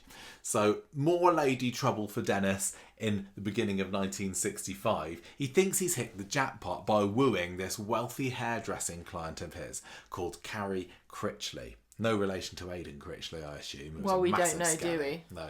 She and her friend Jane invite Dennis to a motor racing outing. Motor racing. Rubbish, good, rubbish, nice colour. At Alton Park. I've not seen this episode, but I want to see it. And this is available on YouTube, so I will get to it one day. But really, they just want to make fun of him. It's yet another person that's just stringing him along because he's so nice and gullible. Well, they make him buy the drinks. Yeah, they know he's broke, but they end up they get him to buy all the drinks for everybody. And then you got one of their friends telling him, "Oh, well, you like Carrie's sports car, do you? You could probably get a second-hand one for only £600, knowing full well that David could never afford £600. And poor Dennis, he's like, "Oh, what can I do to try and keep up with these poshos?" Well, I know David Barlow, the famous footballer, who's Ken's brother. Yeah. But unfortunately, they'd never even heard of him. Well, one of them had heard of him, but only because they'd read an article about him throwing a match for a bribe, apparently. But anyway, eventually they get bored of Dennis, ditch him, and that's the end of that. Then we get Sandra Petty coming back again. She's trying to get her dad Lionel to buy the shop, basically, so she can be close to Dennis. And like I said earlier, Dennis does end up working at the shop for a little bit. But it doesn't work out, basically. Oh. Sad times for Dennis. Well, luckily for Dennis, it doesn't work out. Then you get him in 1967 with a Swedish girlfriend. Again, we've not seen any of this. This sounds kind of fun. Inga is her name. Inga. Why? We've got an Inga. Have we? Haven't we? What do you mean? We've got an Inga. Inga. Oh, yeah, Inga. We do have a listener called Inga. You're right. This is Inga with an A and our Inga is an ER. Ingas. Anyway, Dennis gets annoyed because everyone else seems obsessed with her and he can't, because she's this foreign curiosity and he can't get any time with her. before long she has to return to Sweden. And she and Dennis try to have a final night of passion together in Gamma Garments, but they're caught out by Emily and Mr. Papagopoulos. Did they cast Mr. Papagopoulos? No, I don't think they did. I don't think he ever actually appeared. Dennis is so smitten with this Scandinavian beauty that he resigns from his shop job and decides to go to Sweden with Inga, getting a barman's job on a ferry so that he can see her once a week. Long and short of it doesn't work out. He comes back to Weatherfield the following month with her sister Karen, which is... I like Inga sounds so like exotic and... You just imagine them going, oh yes, we have a very lovely Swedish family. This is Inga and this is Karen. Karen, yeah. She's lying to the Swedish council saying that she's here as an au pair looking after Dennis's non-existent kids. But then when someone from the consul comes investigating, Dennis convinces Lucille to stand in his wife. As his wife. What a ruse, exactly. The whole thing falls apart, though, when Steve Tanner, who Dennis is pretending to be, turns up. And anyway, Karen then buggers off again, and that's the end of that. Are we sure that it was not Dennis that killed Steve by pushing him down the stairs? I think so. Last bit of romance, and this is probably the closest that Dennis got to a long-lasting romance, was in 1968. Yeah, this would have been a happy ending if we hadn't. Yeah, it was. It was a really, really lovely wedding episode. The return of Dennis, and found out that it all went pear-shaped. Yeah. Well, it's a hippie he ends up going out with, because once he's got rid of all of the acrobats and various performers in Number 11, Lucille convinces him to let all her hippie friends move in. And 1968. Yeah. And he thinks that they're devil worshippers and reports them to the landlord, Mr. Wormold, who evicts them all. But Dennis ends up taking a shine to one of them, Jenny Sutton, gets her a job at the hotel where he's working at the time. But when he catches a bar steward there groping Jenny, he blackmails him. And then Jenny decides, well, look, I'm not staying around here. Going to move to London. And Dennis moves there with her as well. They return in March. There's a kind of nice story about the casting of her. But the actress who played Jenny Sutton was called Mitzi Rogers, which is a great name. And Lowrie apparently had a say in the casting of her. And he said that this girl was apparently quite strong-willed, and he's like, if anyone can go toe-to-toe with Elsie Tanner, which as Dennis's girlfriend she would have to, this Mitzi could do it. So there we go. They come back from London. I think Dennis, during his time in the street, did do disappearing acts for like a couple of months at a time, just so that Philip Lowrie could tread the boards a little bit and get that acting bug out on stage. But anyway, they're back. And then they pretend to Elsie that they're married, because she says, look, if you're gonna come back, you're gonna stay in separate rooms. And they say, well, we got married so we can stay in the same bed together. This is exactly what David did. Yeah, it was with Kylie to Gail. Yeah. So anyway, she finds out that that's a load of baloney, makes them sleep in separate rooms, and basically does her very best to make Jenny feel very uncomfortable. Dennis and Jenny, though, do realise that they've got something special going on here, decide to marry for real, but because her sister is also getting married soon, her dad refuses to pay, so they have to scrape together. They try to book a church, but the vicar says that you're not getting married here because you're not a churchgoer, so they settle for a register office. And this is some of the last that we see of Dennis. It's an absolutely wonderful wedding. It's the one where it is really sweet. The scene between, with the family, with Dennis and Elsie before the ceremony is lovely. It's also the scene where Minnie Caldwell's throws the confetti at the newlyweds, even though they're not supposed to. Jerry Booth and she says, I wanted to. Yeah, Jerry Booth does a lovely... it's kind of a bit of a bittersweet best man speech where he's talking about... when you say I love you, it's just a way of saying I want you to love me. That kind of thing. Because he's just been through a bitter divorce, yeah, with Myra. Yeah, exactly. It's a really brilliant wedding episode, and it's one of these early ones in Coronation Street where they get all the I love that. What's it called? The telegrams. Yeah, I was gonna say mammograms. Don't do those these days. Yeah, mammograms on the night of the wedding. Yeah. No. And that's the end of Dennis for 43 years. He ends up getting promoted because he leaves the Jenny that night to go to do on his wedding night. He has to go to Bristol, doesn't he, for his job, and his boss is like, you know what, you're really keen, so I'm going to promote you. Maybe it was a double glazing company.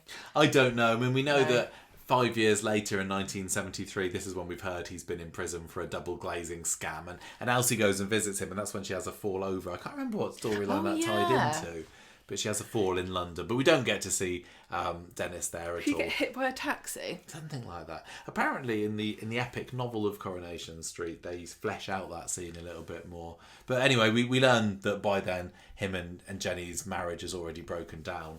And yeah, as I say, that's the last we see of him until he turns up at the homeless shelter 43 years later. Goes through a couple of stories, and that's the end of Dennis until 2020 hits.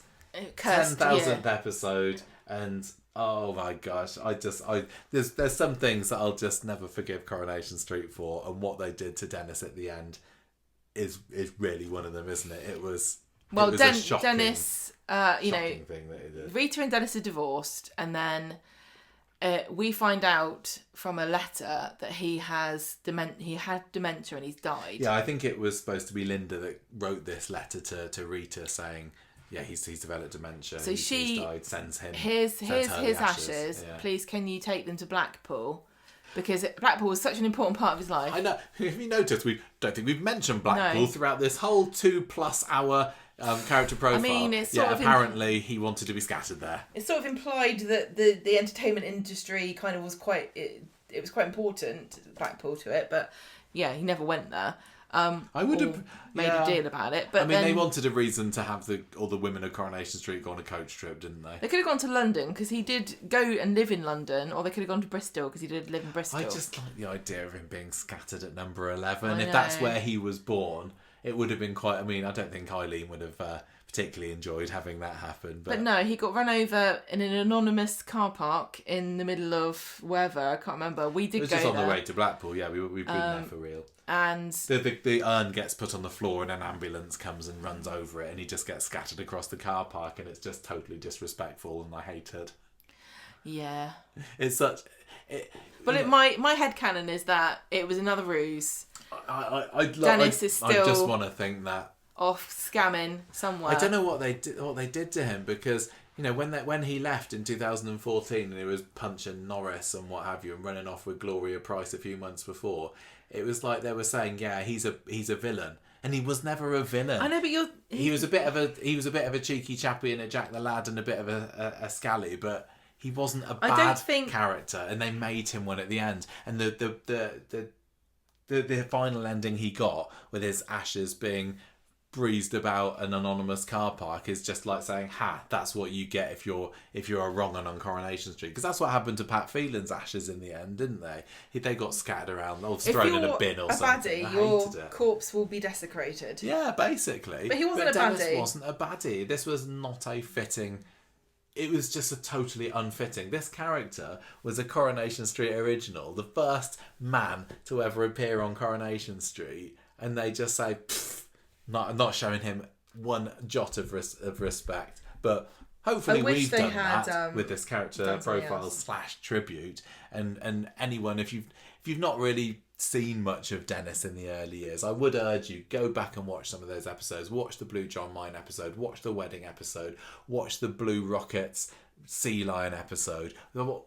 There are so many brilliant ones. He's not a shining star of early Coronation Street. For me, he is the shining star that shines above the rest. Yes, obviously, Ina Sharples is an icon. So's Elsie. Annie Walker, absolutely fantastic. But Dennis Tanner was just one of those characters who you go into it, they put them in a scene, and you know you're going to smile at something. And I don't think you can say that for many other characters at all. No. Why? I loved him. Is he your most iconic and most favourite retro vintage character? I can't remember.